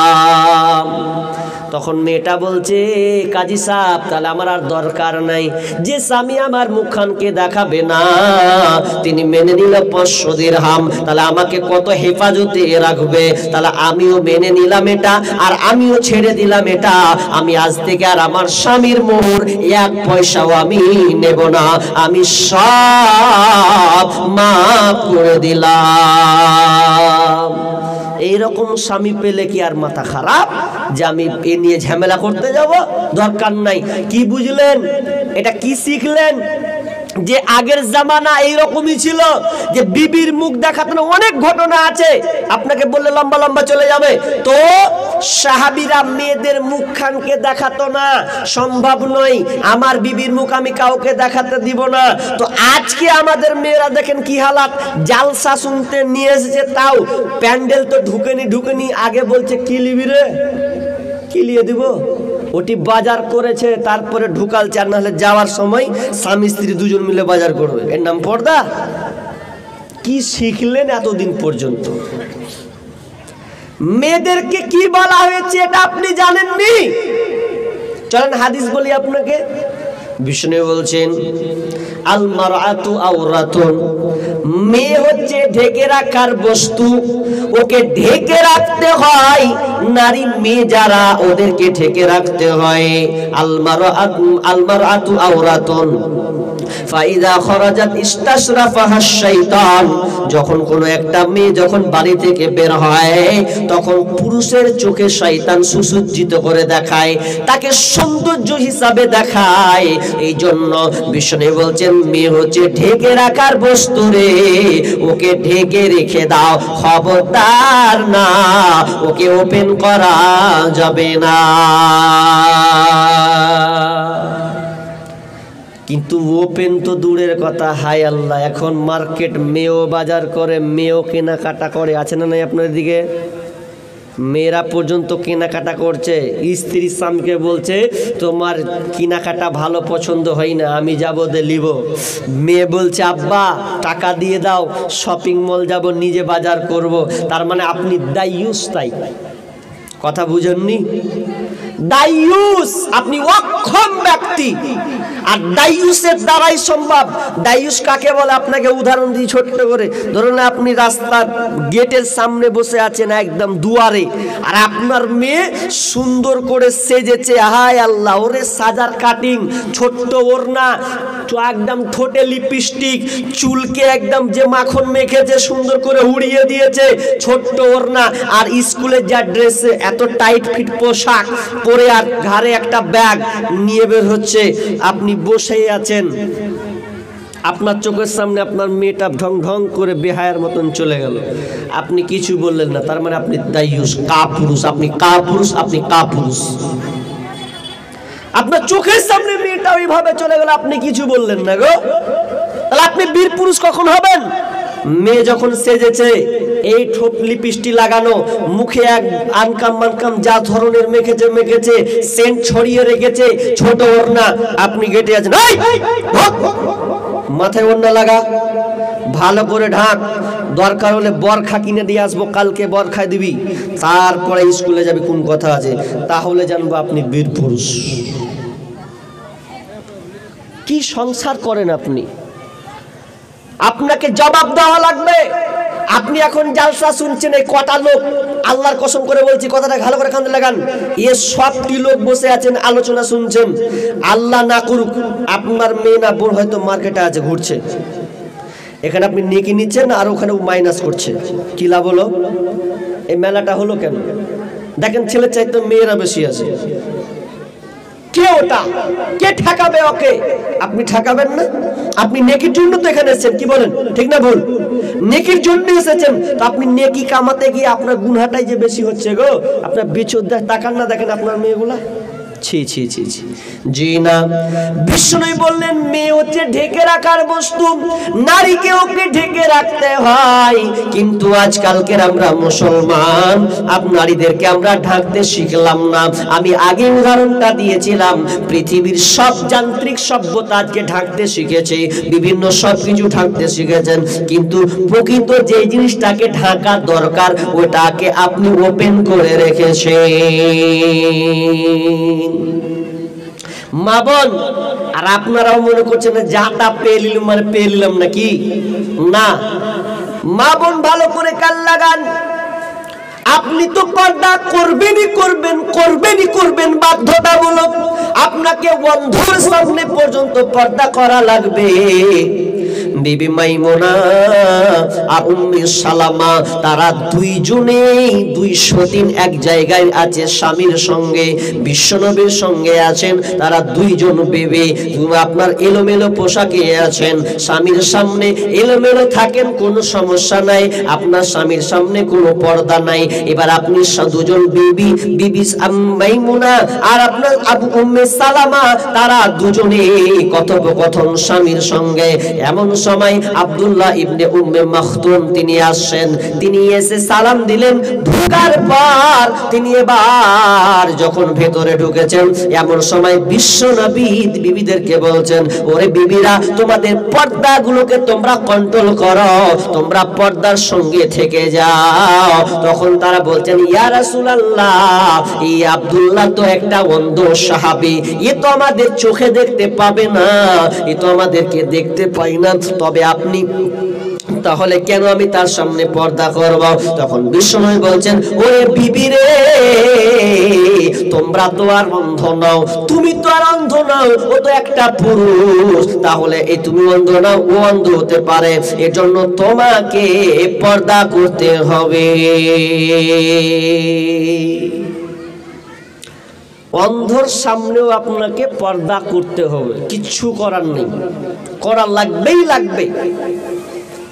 এবার পর্দাটা কত গুরুত্বপূর্ণ, এবং মা বোনদের আমি একটা টিপ, পর্দা কত গুরুত্বপূর্ণ, কথা অনেক আছে, নাস্তিকদের প্রশ্নের উত্তর দিতে গেলে আবার আধা এক ঘন্টা নিতে হবে। নাস্তিকদের ব্যাপারে যত প্রশ্ন আছে এটা আধা এক ঘন্টা লাগবে। আমি বলতে চাইছি পর্দাটা কত গুরুত্বপূর্ণ। দেখেন আমি একটা উদাহরণ দিই আপনাকে, দিয়ে আর একটা হাদিস টাচ করব। কি উদাহরণটা? কান লাগান। মনে করেন আপনারা 4-5 জন আছেন একটা বাড়িতে, কে কে গনিয়ে দিচ্ছে, এই বাবজি ভাই কান লাগান এদিকে দেখেন। আপনার বিবি, আপনি বিয়ে করেছেন, আপনার বিবি হবে খাবার পরিবেশন করবে, ধরলেন, উদাহরণটা দিচ্ছি। কি উদাহরণ? তো কে কে আছেন? আপনি আছেন, ভালো করে কান লাগান, আপনি আছেন, আপনার আব্বা আছে, আপনার শ্বশুর আছে, আপনার শালা আছে, আপনার ছেলে আছে, আর আপনার বন্ধু আছে। ভালো করে আবার প্রশ্ন উদাহরণটা নেন। আপনি আছেন একজন, আপনার বাপ আছে 2 জন, শ্বশুর আছে 3 জন, শালা আছে 4 জন, ছেলে আছে 5 জন, আর বন্ধু আছে 6 জন। এই 6 জনকে খাবার পরিবেশন করাবে কে? তো আপনার বিবি। পর্দা কত গুরুত্বপূর্ণ এটা আপনাকে বোঝানোর জন্য উদাহরণটা দিচ্ছি। বললেন 6 জন বসেছে, ভালো করে কান লাগান, কথা বলবেন। মেয়েটা যখন প্রথম চান্সে আপনাকে খাবার দেয় তো স্বামী একটা কথা বলে, কে খাবার দিচ্ছে? তো আমার বিবি। বলবে না বিবি। নাম্বার 2, দ্বিতীয় খাবার কাতে গেল? দ্বিতীয় গেল ছেলের কাছে। যখন ছেলে খাবার পেল তখন ছেলে বলছে আমার মা আমাকে খাবার দিয়েছে। তাহলে ও দেখলো মায়ের নজরে। নাম্বার 3, বাপের কাছে যখন যাচ্ছে, আচ্ছা বলেন তো বাপ কি নজরে দেখবে? হ্যাঁ, বৌমা নজরে, ঠিক না? ও দেখবে বৌমা নজরে, এটা আমার বৌমা খাবার পরিবেশন করছে। 4 নম্বরের কাছে যাবে, সেটা হচ্ছে শ্বশুর। তাহলে শ্বশুরটাকে, তাহলে শ্বশুর মেয়েকে কোন নজরে দেখবে? বলবে এটা আমার মা, এটা আমার মেয়ে। তাহলে বাপ দেখবে, শ্বশুর দেখবে মেয়ের নজরে, মেয়ে আমাকে খাবার দিল। 5 নম্বর কোথায় যাবে? তো শালার কাছে চলে যাবে। শালা তখন বলবে আমার বোন আমাকে পরিবেশন করাছে, তার মানে ও দেখবে বোনের নজরে। 6 নম্বর চলে গেছে বন্ধুর কাছে। আচ্ছা বলেন বন্ধু কোন নজরে তাকাবে?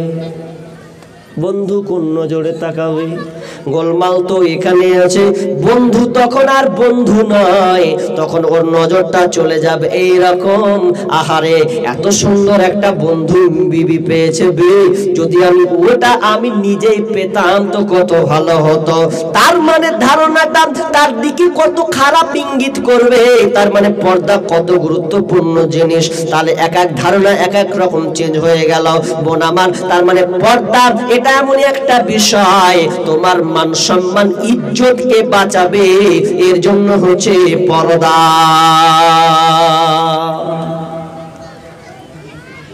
এর নাম হচ্ছে পর্দা। আরেকটা কথা বলি মা বোন, ভালো করে কান লাগান। পৃথিবীতে অনেক ইবাদত আছে, পৃথিবীতে অনেক ইবাদত আছে, যেমন নামাজ, রোজা, হজ, যাকাত। আপনি নামাজ পড়েন 5 ওয়াক্ত, কিন্তু নামাজ যখন 5 ওয়াক্ত নামাজ পড়েন তো পড়ার পরে কোনো ক্রমে এক ছুটে যায়, ছুটে কি ছুটে না? কথা বলেন না জি? ছুটে যাওয়া কি করেন? কাজা আদায় করেন কি করেন না? করেন তো। ধরলেন আপনি ফজরের নামাজ পড়তে পারেননি, সকাল করে দিয়েছেন, এটা পড়া যাবে কি যাবে না? যাবে। আচ্ছা রোজা রাখতে পারলেন না, কোনো ক্রমে পরে রাখা যাবে কি যাবে না? যাবে। এবার বলেন তো পর্দা 22 বছর ধরেও মেয়েটা করলো না, এখন ও কাজা কি করে আদায় করবে? কথাটা গুরুত্বপূর্ণ, আপনি যেমন তেমন নিন না। নামাজ ছুটে গেলে কাজা করা যায়, রোজা ছুটে গেলে কাজা করা যায়, 10 দিন পর দান না করতে পারলে 20 দিন পর দান করা যায়। কিন্তু বোন রে, তোমাকে বারবার বলছি এখনো সতর্ক হও। তুমি যদি মনে করো আমি বিয়ের আগে পর্যন্ত আমার আব্রু ইজ্জতকে আমি পরপুরুষকে দেখাবো, স্কুল কলেজে পার করে দিব, সময়টা আনন্দ উল্লাসে কাটিয়ে দেব, জিনাতে কাটিয়ে দেব, চেহারা পরপুরুষকে দেখে কাটিয়ে দেব, তাহলে শুনে লাও, যেদিন তোমার ধ্যান ভাঙবে, যেদিন তুমি আফসোস করবে আহারে কেন আমি 20 বছর ধরে এটা করতে গেলাম। মনে করুন একটা ছেলে একটা মেয়ের দিকে তাকালো, কিন্তু মেয়েটা ভালো হয়ে গেছে, পর্দার সঙ্গে হয়ে গেছে। বর্তমানে একটা মেয়ে নাম আছে অ্যানি খান, একজন আছে সানা, 2 জন মেয়ে ইসলাম গ্রহণ করেছে, আপনারা দেখবেন বিয়েও করেছে। কিন্তু ওরা কারা? ওরা হচ্ছে নায়িকা, একজন হচ্ছে গায়িকা, একটা হচ্ছে নায়িকা একটা হচ্ছে গায়িকা। তো ওরা যে ইসলাম গ্রহণ করলো, আমি কথাটা ভাবি যে ওরা যে ইসলাম গ্রহণ করলো এতদিন পর বুঝলো, তো আচ্ছা বুঝলো ঠিক, তো ওদের যে ভিডিওগুলা, ওদের যে চেহারাগুলো তো কোনোদিন মিটলো না, থেকেই গেল, সবাই দেখতে পাবে।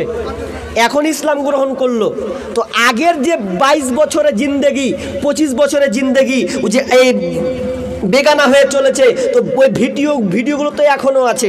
কথার কথা, আমি একটা মেয়েকে দেখলাম, মেয়েটা বাহ কত সুন্দর রে, এত সুন্দর। আর ওই মেয়েটা যদি 5 বছর পর পর্দার সঙ্গে আসে, তা বলবে হ্যাঁ রে তুই এরকম ছিলি রে, তোর সেওটা এরকম ছিল, তোর মুখটা এরকম ছিল, কিছু বলবেন? কথাটা বলছি কি মেয়ে ছেলেকে একটু আগে ডাকো, হ্যাঁ একটু বেড়ে ছেলেকে একটু আগে ডাকো। আচ্ছা আচ্ছা ও আচ্ছা আচ্ছা আচ্ছা তা ঠিকই বলেছে। মা বোন আপনারা যারা আছেন একটু সামনে আগিয়ে আসেন, দুই দিকে পর্দা, দুই দিকে আছে নাকি, এদিকে আছে। মা বোন আল্লাহর হস্তে আপনারা একটু আগিয়ে আসেন, চেপে চেপে বসেন। দেখেন আপনাদেরই মা বোন পিছনে হয়তো দাঁড়িয়ে আছে, জায়গা পাচ্ছে না। আপনারা দেখেন আপনাদের সামনে জায়গা অনেক ফাঁকা আছে, একটু আগিয়ে আগিয়ে গুছিয়ে গুছিয়ে বসুন এবং পরে যারা আসবে তাদের বসার একটু ব্যবস্থা করে দিন। কি বলছিলাম, তাহলে এটা এমনই একটা পর্দা মা বোন, আমরা অনেক মেয়ে বলি বিয়ের আগে আনন্দ উল্লাস করে নি, তারপর দেখা যাবে স্বামীর সংসার করব, কিন্তু না, তোমার ইজ্জত আবরু যারা দেখেছে তারা যদি 5 বছর পর তোমাকে দেখে তাও বলবে হ্যাঁ রে তোর চেহারা এরকম এরকম ছিল রে, তুই এরকম করে ঘুরে বেড়াতি, কত নোংরা জিনিস। এই জন্য পর্দা এত গুরুত্বপূর্ণ জিনিস।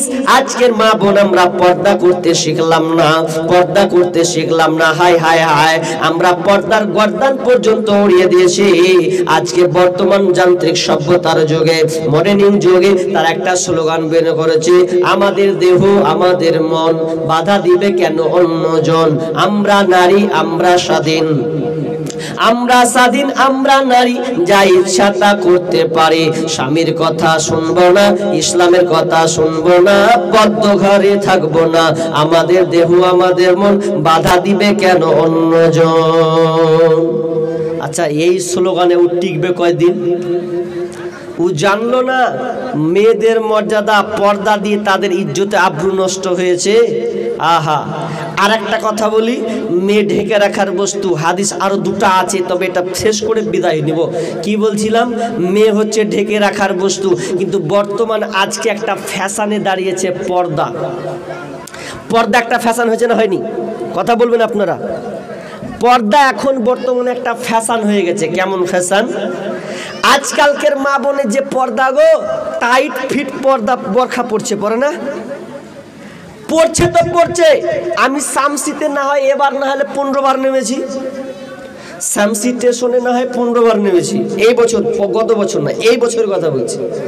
তো নামতে গিয়ে কুলিক এক্সপ্রেসের ট্রেনে যখন নামি তখন দেখতে পাই কি জানেন, যে কখনো 4:15 তো কখনো 4:30 কুলিকটা লেট করে দেয়। তো যখন নামি, আপনি হরিশ্চন্দ্রপুর বলেন আর ভালুকাই বলেন আর আপনি শামসি বলেন, তো শামসিতে যখন নামি বড় বড় স্টেশন, তো যখন নামছি আহারে একটা করে ছেলে নামছে, তো ওর সাথে 2টা করে বেটি ছেলে নামছে, সাথে আবার বরখা পরে আছে। বরখা পরে একটা ছেলে 2টা মেয়েকে 2 দিকে ধরে আছে আর নামছে। আমি বলছি আল্লাহু আকবার, কি বরখা পালন করছে ওরা, যে 2 হাতে একটা ছেলে 2 হাতে 2টা মেয়েকে ধরে নিয়ে আবার ওই সিটগুলোতে চলে যাচ্ছে দূরে, ওই শেষ মাথাতে দিয়ে বসে বসে গল্প করছে আর ফটো তুলছে, কিস তুলছে, আপনার কি বলছে, পিক তুলছে আর ছবি করছে আর কত রকমের কথা। আচ্ছা বলেন, ওই বরখাটার কোনো মান সম্মান থাকলো? কোনো মান সম্মান নেই। ওই বরখা দিয়ে তোমার কোনো লাভ হবে না। তার মানে আজকে বর্তমান মেয়েরা বরখা পড়ছে তার ইজ্জতকে ঢাকার জন্য নয়, মান সম্মানকে বাঁচানোর জন্য, প্রেমিকের সঙ্গে দেখা করবে এই জন্য বরখাগুলো আজ বর্তমানে ব্যবহার করে। ওই জন্য আমি একটা কথা বলেছিলাম যে বাংলাদেশ থেকে যে তসমিনা নাসরিন এসেছিল ইন্ডিয়াতে, এই নাস্তিক ব্লগার যখন এসেছিল তো বলেছিল যে পর্দার ফালতু, ইসলাম মেয়েকে নিচে নামিয়েছে, ইসলাম মেয়েকে নিচে নামিয়েছে, বরখা দিয়ে আবদ্ধ করে রেখেছে। সেই মেয়েটাই যখন প্রথম ভারত যখন আসে বাংলাদেশ ছেড়ে দিয়ে মারের পিটের ভয়ে ওকে জুত্তা পিটা করে যখন মারছিল, তখন ও পালাবে কি করে? তখন ওই তসলিমা নাসরিন বরখা নিয়েছিল, বরখা ঢাকবে এই জন্যে। তো ঢেকে বরখা পরে ও ইন্ডিয়ান কলকাতার দিকে রওনা দিয়েছিল। তো বরখা মুখ সম্পূর্ণ ঢেকে সে কলকাতার মাটিতে পা দিয়েছিল। তো আমি মনে করি যে তসলিমা নাসরিনের বরখা পরা আর আপনার বেটির বরখা পরা একই, কোনো পার্থক্য নাই। ও পড়েছে লাত খাওয়া বাঁচানোর জন্য, আর আপনার মেয়ে বরখা পড়েছে ওই প্রেমিককে আপনাকে আপনার কাছ থেকে আর হওয়ার জন্য। ও বরখা পড়েছে, কি দরকার আছে বরখা? না, বরখা আমরা এখনো বুঝতে শিখলাম না, জানতে শিখলাম না। এবার হাদিসের দিকে চলেন মা বোন। যখন আল্লাহ রাসূল যখন মারা যায়, বিশ্বনবী যখন মারা যান, শেষ মুহূর্তে মরবেন এই সময় একটু আগে মা ফাতেমা রাদিয়াল্লাহু তাআলা আনহাকে বলছেন, ফাতেমা এ আমার মা তুই কাছে আয়। কাছে এসে কানে কানে কয়েকটি যেন কথা বলছেন। ফাতেমা রাদিয়াল্লাহু তাআলা আনহা খুব কান্নাকানি করছেন। কাছে গিয়ে ডাকলেন, ওরে ফাতেমা কান্না করিস না, খবরদার কানবি না, কানবি না, খবরদার কানবি না। আমি তোকে মেসেজ দিলাম রে, আমি যখন মারা যাব, খুব বেশি নয়, আমি মারা যাব তুই 6 মাস পরে তোর মৃত্যুবরণ হবে। মেসেজটা বার্তা দিচ্ছেন। তো এ করতে করতে করতে আব্বা মারা গিয়েছেন, সময় গানিয়ে আসছে, 1 মাস 2 মাস 3 মাস 4 মাস 5 মাস ঘনিয়ে আসছে। তো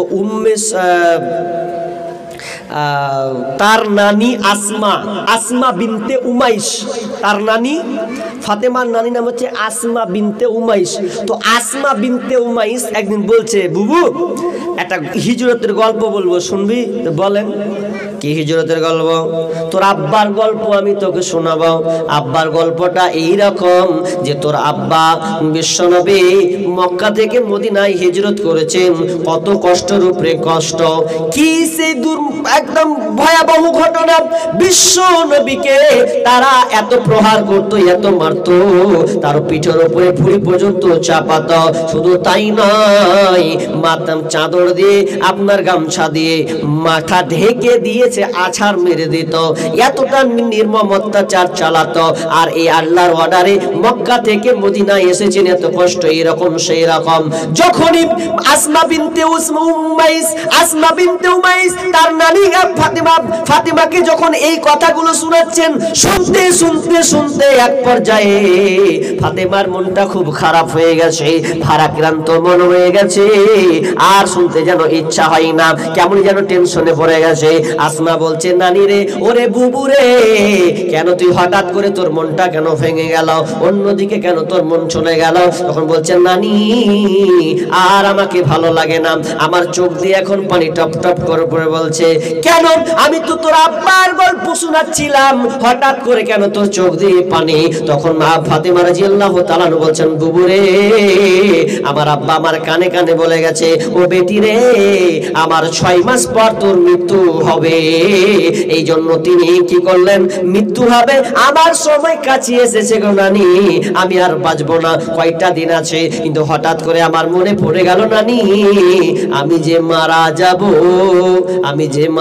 যাব, তো আমার দেহটা কেমন থাকবে, মানুষ তো সব জেনে ফেলবে, সবাই তো জানতে পারবে।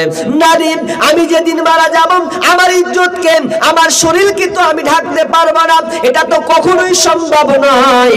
আমি এখন বেঁচে আছি, কত সুন্দর করে আমার শরীরকে হেফাজত করে আছে, কিন্তু যেদিন মারা যাব সেদিন তো কেউ আমাকে ঢাকবে না, হয়তো নাও ঢাকতে পারে, কিন্তু সেদিন সবাই আসবে, ফাতেমাকে দেখতে আসবে। তখন মানুষ জেনে যাবে ফাতেমা 4 ফুট লম্বা, 5 ফুট লম্বা, 3 ফুট লম্বা, এরকম তো মানুষ জেনে যাবে। শুধু তাই নয়, মানুষ আসলে বলবে ফাতেমা এতটা মোটা। মানুষ যদি জেনে যায় আর দেখতে আসে, তাহলে হয়তো জেনে যাবে আমি সাদা না ফর্সা না আমি কালো, তাহলে তো মানুষ বুঝে নেবে, আর আমি নিজেকে কন্ট্রোল করতে পারবো না। এই জন্য নানি আর ভাল লাগে না, এই জন্য আমার চোখ দিয়ে পানি টপ টপ করে পড়ছে। হাজি, একটা মেয়ে মরবে, তো মরার কারে লাশটা কেমন থাকবে এ নিয়ে ফাতেমা টেনশনকে টেনশন, খালি টেনশন যে আমি মারা যাব, এখন না হয় বেঁচে আছি, নিজে আব্রু ইজ্জতকে আমি ঢেকে রেখে দিয়েছি, কিন্তু যেদিন মারা যাব সেদিন আমার লাশটা কি হবে, সেদিন তো মানুষ সবাই ওপেন দেখবে আমাকে, তখন কি হালাত হবে, এ নিয়ে ফাতেমার টেনশন। আর আপনার মেয়ে জিন্দা, বেটি ছেলে বেঁচে আছে, এখনো ঘুরছে হুড় হুড় করে, কোনো টেনশন নেই। কে দেখছে 5 রকম দর্শক? আপনি ভাবেন, মা বোন, এ কান লাগানে কথা নিয়ে আপনি শিখে তারপর বাড়ি যান, তওবা করবেন। আজকের কি ফাতেমা কান্না করছে যে আমি কেমন করে আমার ইজ্জতকে বাঁচাবো। তখন আসমা বিনতে উমাইস বলছেন, বুবু যেদিন তুমি মারা যাবে আমি নিজেই জিম্মেদারি নেব। সেই জিম্মেদারটা কি? আমি জিম্মেদার নিলাম, আমি হেফাজত করার দায়িত্ব নিলাম। তুমি যেদিন মারা যাবে, যদি আল্লাহ আমাকে বাঁচিয়ে রাখে, তাহলে আমার দায়িত্ব হচ্ছে যেদিন তুমি মারা যাবে সেদিন তোমাকে আমি এত সুন্দর করে ঢেকে দেব, কেউ তোমাকে দেখতে পাবে না। শুধু তাই নয়, 4টা গম্বুজ চারদিকে টেঙে দেব, টেঙে গিয়ে দিয়ে বড় করে একটা পর্দা দিয়ে দেব। তোমার চ্যাপটা লম্বা মোটা কোনো কিছু উপায় থাকবে না।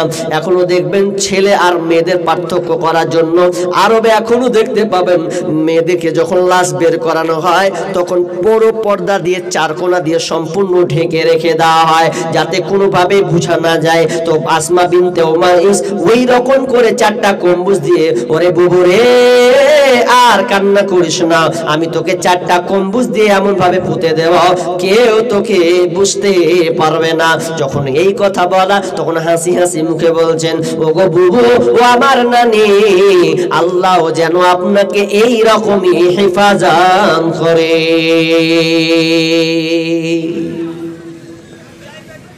তাদের পর্দার ব্যাপারে কি খোলাসা ছিল।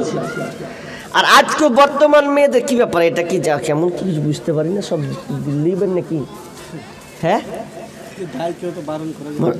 আচ্ছা যাই হোক, কাজে দিবে, আসুক, অসুবিধা নেই, কি আছে দিয়ে দিবেন।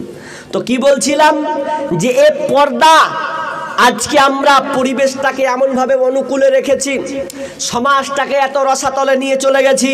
আপনার মেয়েকে আপনি পর্দা দিতে শিখুন। পর্দার আজকে 6-9 চলছে। এটা মূল কারণ হচ্ছে কয়েকটা কারণ, 4টা কারণে আজকে মেয়েরা বেপর্দা হয়ে যাচ্ছে। এই ইম্পর্টেন্ট কয়েকটা কথা বলি, আপনাদের দরকার আছে। এই 4টা কারণ, তার মধ্যে একটা কারণ হচ্ছে পশ্চিমা কালচার। কথা বুঝছেন? পশ্চিমা কালচার, এদের ব্যবহার, আখলাক, চরিত্র আজকে মুসলমানের বাড়িতে ঢুকেছে। পশ্চিমা কালচার স্কুলে নিয়ম করে দিচ্ছে এখন, কি জানেন, যে স্কুলের ইউনিফর্ম এরকম হওয়া লাগবে। আবার কোন জায়গায় দাপট দিয়ে বলছে বোরখা পরা চলবে না, বোরখা পরে স্কুলে আসা যাবে না, কলেজে আসা যাবে না। এটা নিয়ে কত তোলপাড় হলো, সামনে কি হবে আল্লাহ ভালো জানে। আর একটা স্কুলের ইউনিফর্ম দিচ্ছে বাচ্চা ছেলেদের মতন গো। পশ্চিমা কালচার ঢুকছে, আপনিও দিতে বাধ্য হচ্ছেন। কেন? যে আপনার মেয়েকে আপনি ইসলামী শিক্ষা দিতে চাচ্ছেন না বলে। দ্বিতীয়ত, আপনি মেয়েকে শিষ্টাচার শিক্ষা দেন না। আপনি কোনোদিন মেয়েকে বলেছেন, একটা মেয়ে 7 বছর 8 বছর যখন হচ্ছেন, আপনি বলেছেন কোনোদিন, বেটি সাবধান হও, আজ থেকে আস্তে আস্তে তুমি বোরখা পরার চেষ্টা করো, হিজাব পরার চেষ্টা করো। কিন্তু আমরা নিজেরাই তাই, বাপ মারা বলছে বেটি ছোট যে এখনি কি দিব, যাক লাগাক, এরকম করি না? দেন তো, করেন না তো। ছোট থেকে বাচ্চাকে আপনাকে শিষ্টাচার দিতে হবে, ইসলামী লেবাস পরা, ইসলামী লেবাসে আপনাকে আপনার মেয়েকে বড় করে তুলতে হবে। কিন্তু আজকে আমরা মেয়েদেরকে বড় করে তুলছি না, এত বেহায়ার মতন করে দিয়েছি। স্কুলে অবস্থা তাই, রাস্তাঘাটের অবস্থা তাই, মাঠ বাজারে আপনি ঘাটে যান তাই অবস্থা তাই, এরকম একটা ছয়লাভ চলছে। তাহলে আপনি কি করে বলছেন বলেন তো যে আপনার মেয়ে আপনার জন্য ভালো বয়ে নিয়ে আসবে?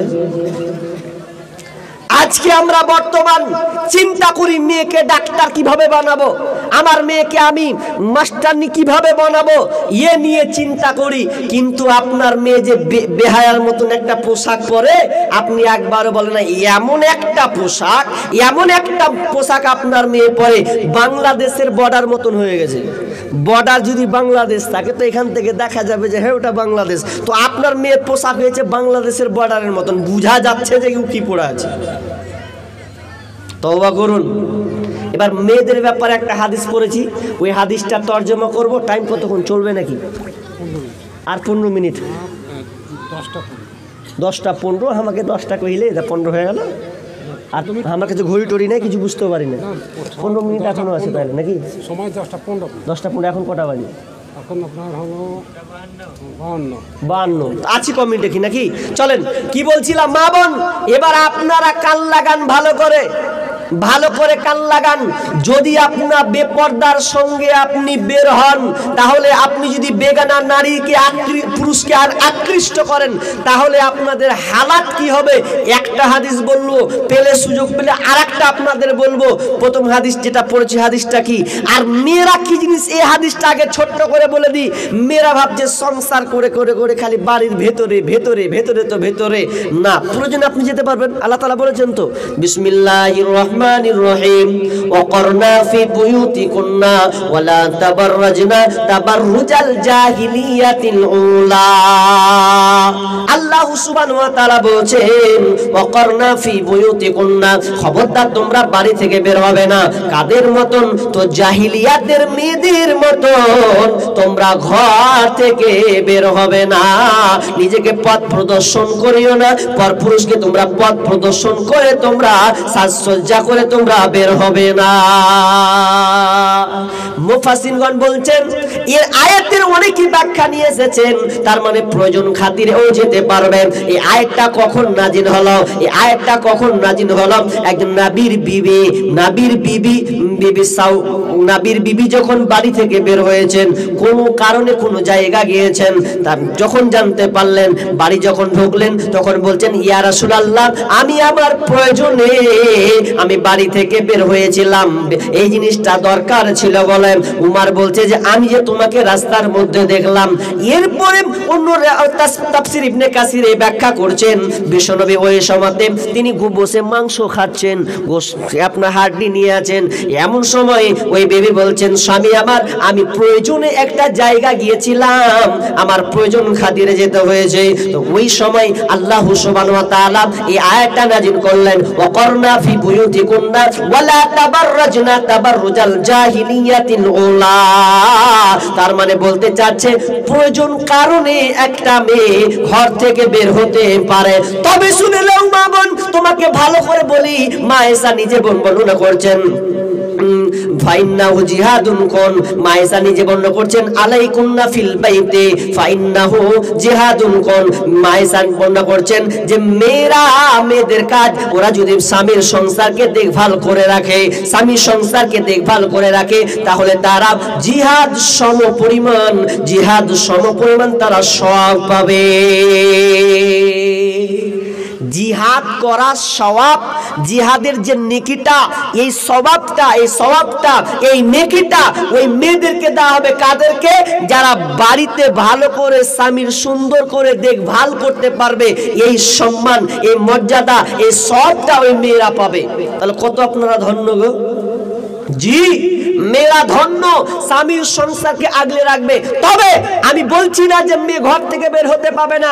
আপনার স্ত্রী প্রয়োজনে ডাক্তার বাড়ি যাবে, প্রয়োজনে স্কুল যদি প্রয়োজন হয় যাবে, প্রয়োজনে বাপের বাড়ি যাবে, প্রয়োজনে হতে পারে এমন একটা জায়গা যেতে বাধ্যতামূলক, তাহলে আপনার স্ত্রী, আপনার মেয়ে যাবে। কিন্তু সাথে আপনাকে যুক্ত হতে হবে, একা ছেড়ে দিলে হবে না, কখনোই সম্ভব নয়। এই জন্য মা বোন আপনাদেরকে বলি, খবরদার খবরদার খবরদার, ঘর থেকে স্বামী পারমিশন ছাড়া, যদি বিয়ে না হয় বাপের পারমিশন ছাড়া কোনো জায়গা তুমি যেতে পাবে না। কিন্তু আজকে বর্তমানে বাপকেও বলা লাগে না, ভাইকেও বলা লাগে না। আজকে বর্তমানে দেখা যায় তারা মার্কেট করে, রাস্তাঘাটে ঘরে, আপনার কিনা কলেজে বসে আড্ডা পেটে এ করে তারা সময়টাকে পার করে দেয়। এই জন্য আমার একটা গজল গত বছর ছিল, তার আগের বছর যখন এটা করি, কয়েকটা গাজাল আছে, তার মধ্যে এটা একটা করেছিলাম। গাজালের মধ্যে কি আছে? কিয়ামতের আলামাত এসে গেছে, তাই তো ঘরের নারী রাস্তায় নেমেছে। কিয়ামতের আলামাত এসে গেছে, তাই তো ঘরের নারী রাস্তায় নেমেছে। ওরে হাট বাজারে মার্কেটে যান, দেখবে শুধু নারী, কেউ বা আবার সেজে কুজে করছে দোকানদারি। ওরে হাট বাজারে মার্কেটে যান, দেখবে শুধু নারী, কেউ বা আবার সেজে কুজে করছে দোকানদারি। আরে সব কিছুতেই আছে নারী, কেউ বা চালায় হুন্ডা গাড়ি। সব কিছুতেই আছে নারী, কেউ বা চালায় হুন্ডা গাড়ি, কেউ বা আবার অফিস আদালত আদালতে চাকরি করতাছে, কিয়ামতের আলামাত এসে গেছে, তাই তো ঘরের নারী রাস্তায় নেমেছে। ওরে মাছ বাজারে কথা বলে মাছওয়ালার সাথে, স্বামী তাহার দাঁড়িয়ে আছে ব্যাগটা নিয়ে হাতে। ওরে মাছ বাজারে কথা বলে মাছওয়ালার সাথে, স্বামী তাহার দাঁড়িয়ে আছে ব্যাগটা নিয়ে হাতে। আর স্বামী নিলেন মাছটা টেনে, স্ত্রী দেয় টাকা গুনে। স্বামী নিলেন মাছটা টেনে, স্ত্রী দেয় টাকা গুনে। স্বামী স্ত্রীর যেন সেবক হয়েছে, কিয়ামতের আলামাত এসে গেছে, তাই তো ঘরের নারী রাস্তায় নেমেছে। কিয়ামতের আলামাত এসে গেছে, তাই তো ঘরের নারী রাস্তায় নেমেছে। ওরে বরখা পরা বরখা ছাড়া হাট বাজারে ঘোরে তারা, ওরে বরখা পরা বরখা ছাড়া হাট বাজারে ঘোরে তারা। কেউ বা আবার বরখা পরে, কেউ বা আবার বরখা পরে টাই ফিট করে রেখেছে।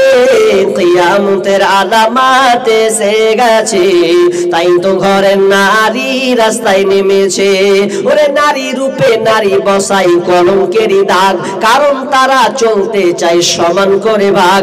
ওরে নারী রূপে নারী বসাই কলঙ্কেরই দাগ, কারণ তারা চলতে চায় সমান করে ভাগ। আর স্বামীর কথা শুনবো না, বদ্ধ ঘরে থাকবো না। স্বামীর কথা শুনবো না, বদ্ধ ঘরে থাকবো না, তাই তো বুবু চলতে গিয়ে ধর্ষিতা হয়েছে। কিয়ামতের আলামাত এসে গেছে, তাই তো ঘরের নারী রাস্তায় নেমেছে। কিয়ামতের আলামাত এসে গেছে, তাই তো ঘরের নারী রাস্তায় নেমেছে। নারীকুল আজকে রাস্তাঘাট মার্কেট বাজার সবগুলোকে তারা ঘিরে রেখেছে, অথচ তাদের ব্যাপারে যারা বেহায়া, যারা আপনার কিনা বেলজ্জা হিসাবে কাপড়কে পেট ফুট আপনার কিনা বুক পিট আপনার উলঙ্গ বেহায়াপনা হয়ে চলবে, তাদের ব্যাপারে বিশ্বনবী বলছেন। তিনি হাদিসে বলেছেন, রাবি হচ্ছেন আবু হুরায়রা, তিনি বর্ণনা করছেন এমন একটা জামানা আসবে যেই জামানার দুইটা জিনিস ঘটবে, দুইটা কাজ। সেই কাজ দুটা কিন্তু আমি এখনো দেখিনি। এক নাম্বার বিষ্ণু বলছেন সিনফানি মিন আহলিন নার, আর ওই দুইটা কাজ তারা জাহান্নামে যাবে। দুই শ্রেণীর লোক আছে যারা জাহান্নামে যাবে।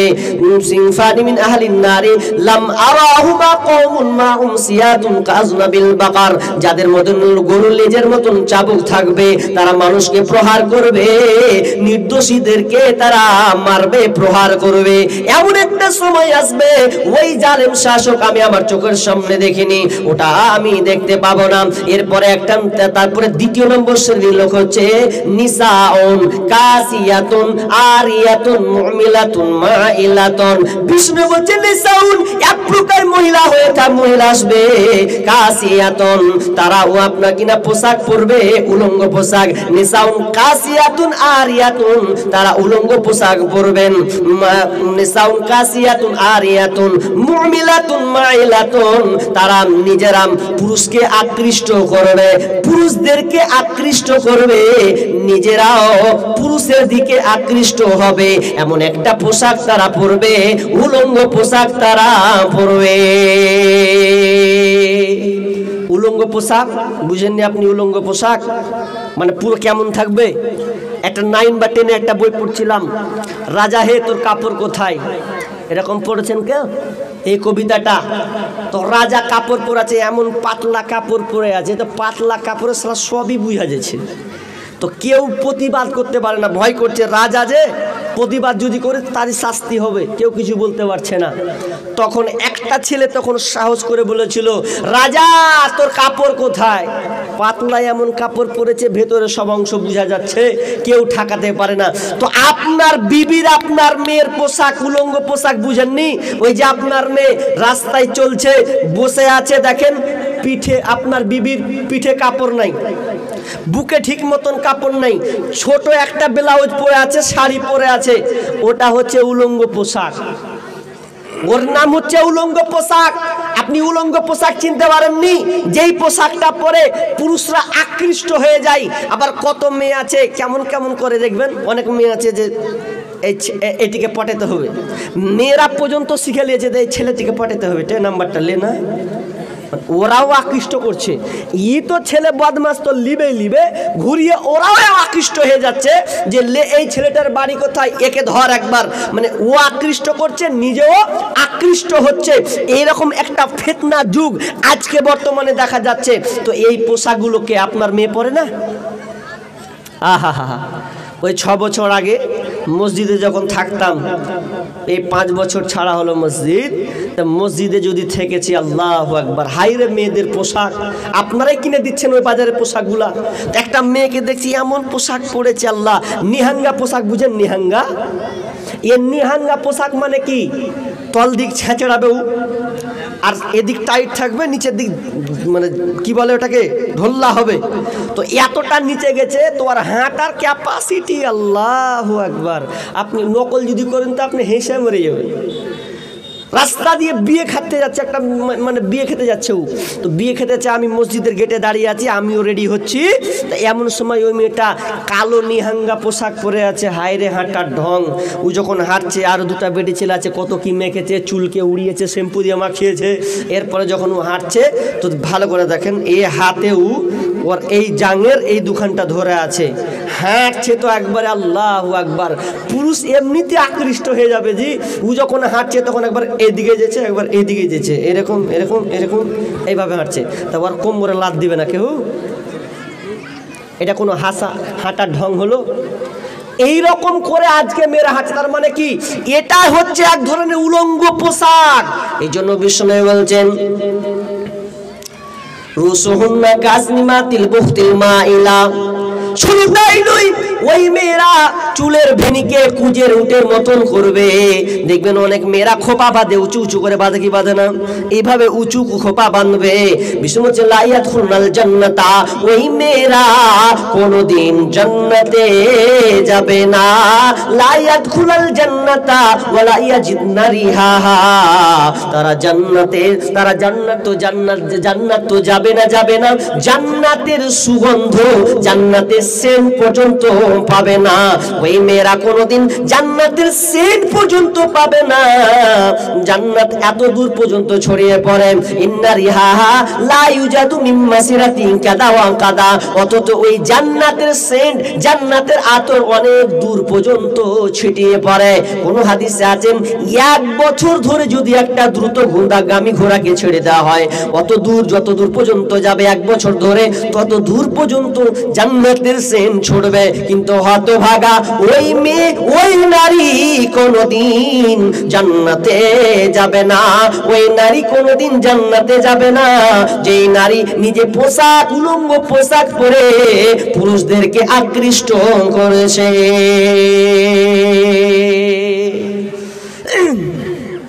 তাহলে পর্দা কত গুরুত্বপূর্ণ জিনিস আজকে আমরা বুঝতে শিখলাম না। আমরা নিজেরা এতটাই ব্যর্থ হয়ে গেছি যে মেয়েদেরকে এখন পর্যন্ত শিখাতে পারিনি। তার মানে আপনি কত জায়গায়, কত দূরে আপনি পিছিয়ে আছেন। আপনার সমাজ রসাতলে কেন? এগুলো আমাদের ভুল, আমাদের ত্রুটির কারণে আজকে আমরা মেয়েদেরকে লাঞ্ছিত, পদতলিত করে রেখেছি। আমরা ভাবছি কি না কি পেয়ে নিয়েছি। হাদিসে আছে যে 2টা বেটি থাকলে, 2টা মেয়ে থাকলে আল্লাহ তাআলা বিশ্বনবী কিয়ামতের দিন মান আলা জারিয়াতাইনি হাত্তা তাবলুগা যা ইয়াউমাল কিয়ামা, কিয়ামতের দিন মেয়ের সঙ্গে থাকবে, মেয়েদের সঙ্গে আপনার কিনা জান্নাতের সেই গার্জেনের সঙ্গে থাকবে। আনা ওয়া হুয়া হাকাদা, তিনি আঙুল তুললেন, ওয়াদাম্মা ইউ আসাবিয়াহু, আঙুল তুলছেন এইভাবে, এই গার্জেন আমার সঙ্গে কিয়ামতের দিন এইভাবে থাকবে। আর একটা হাদিসে কি আছে যে কোন বাড়িতে যদি 3টি সন্তান থাকে, 3টি কন্যা সন্তান, ফাআদ্দাবাহুন্না, মেয়েটার সঙ্গে যদি ভালো তাকে শিষ্টাচার শিখায়, ওয়াজাওয়াজাহুন্না, ভালো জায়গায় বিয়ে দেয়। দেখেন প্রথমে আল্লাহ শর্ত দিলেন কি, যে মেয়েকে ভালো শিষ্টাচার শিক্ষা দেবে।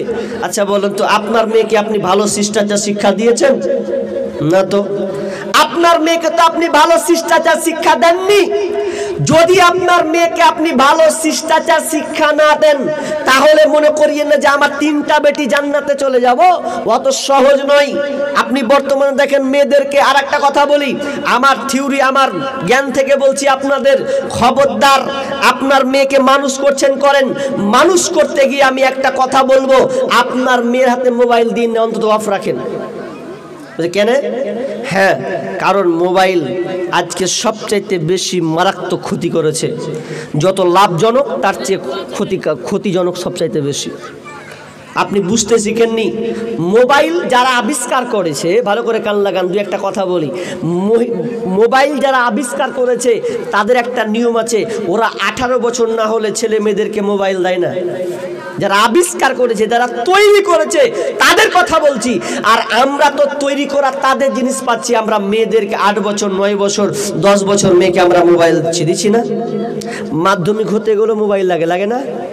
ভারত সরকার একটা কৌশল অবলম্বন করেছে, কি জানেন? পশ্চিমবাংলা সরকার, যে মেয়েরা মাধ্যমিক পাস করবে, পাস করার সাথে সাথে কি পাবে গো? মোবাইল আছে আপনাদের দিকে, মোবাইল পাবে, একটা করে অ্যান্ড্রয়েড মোবাইল। তো অ্যান্ড্রয়েড মোবাইলে কি হবে?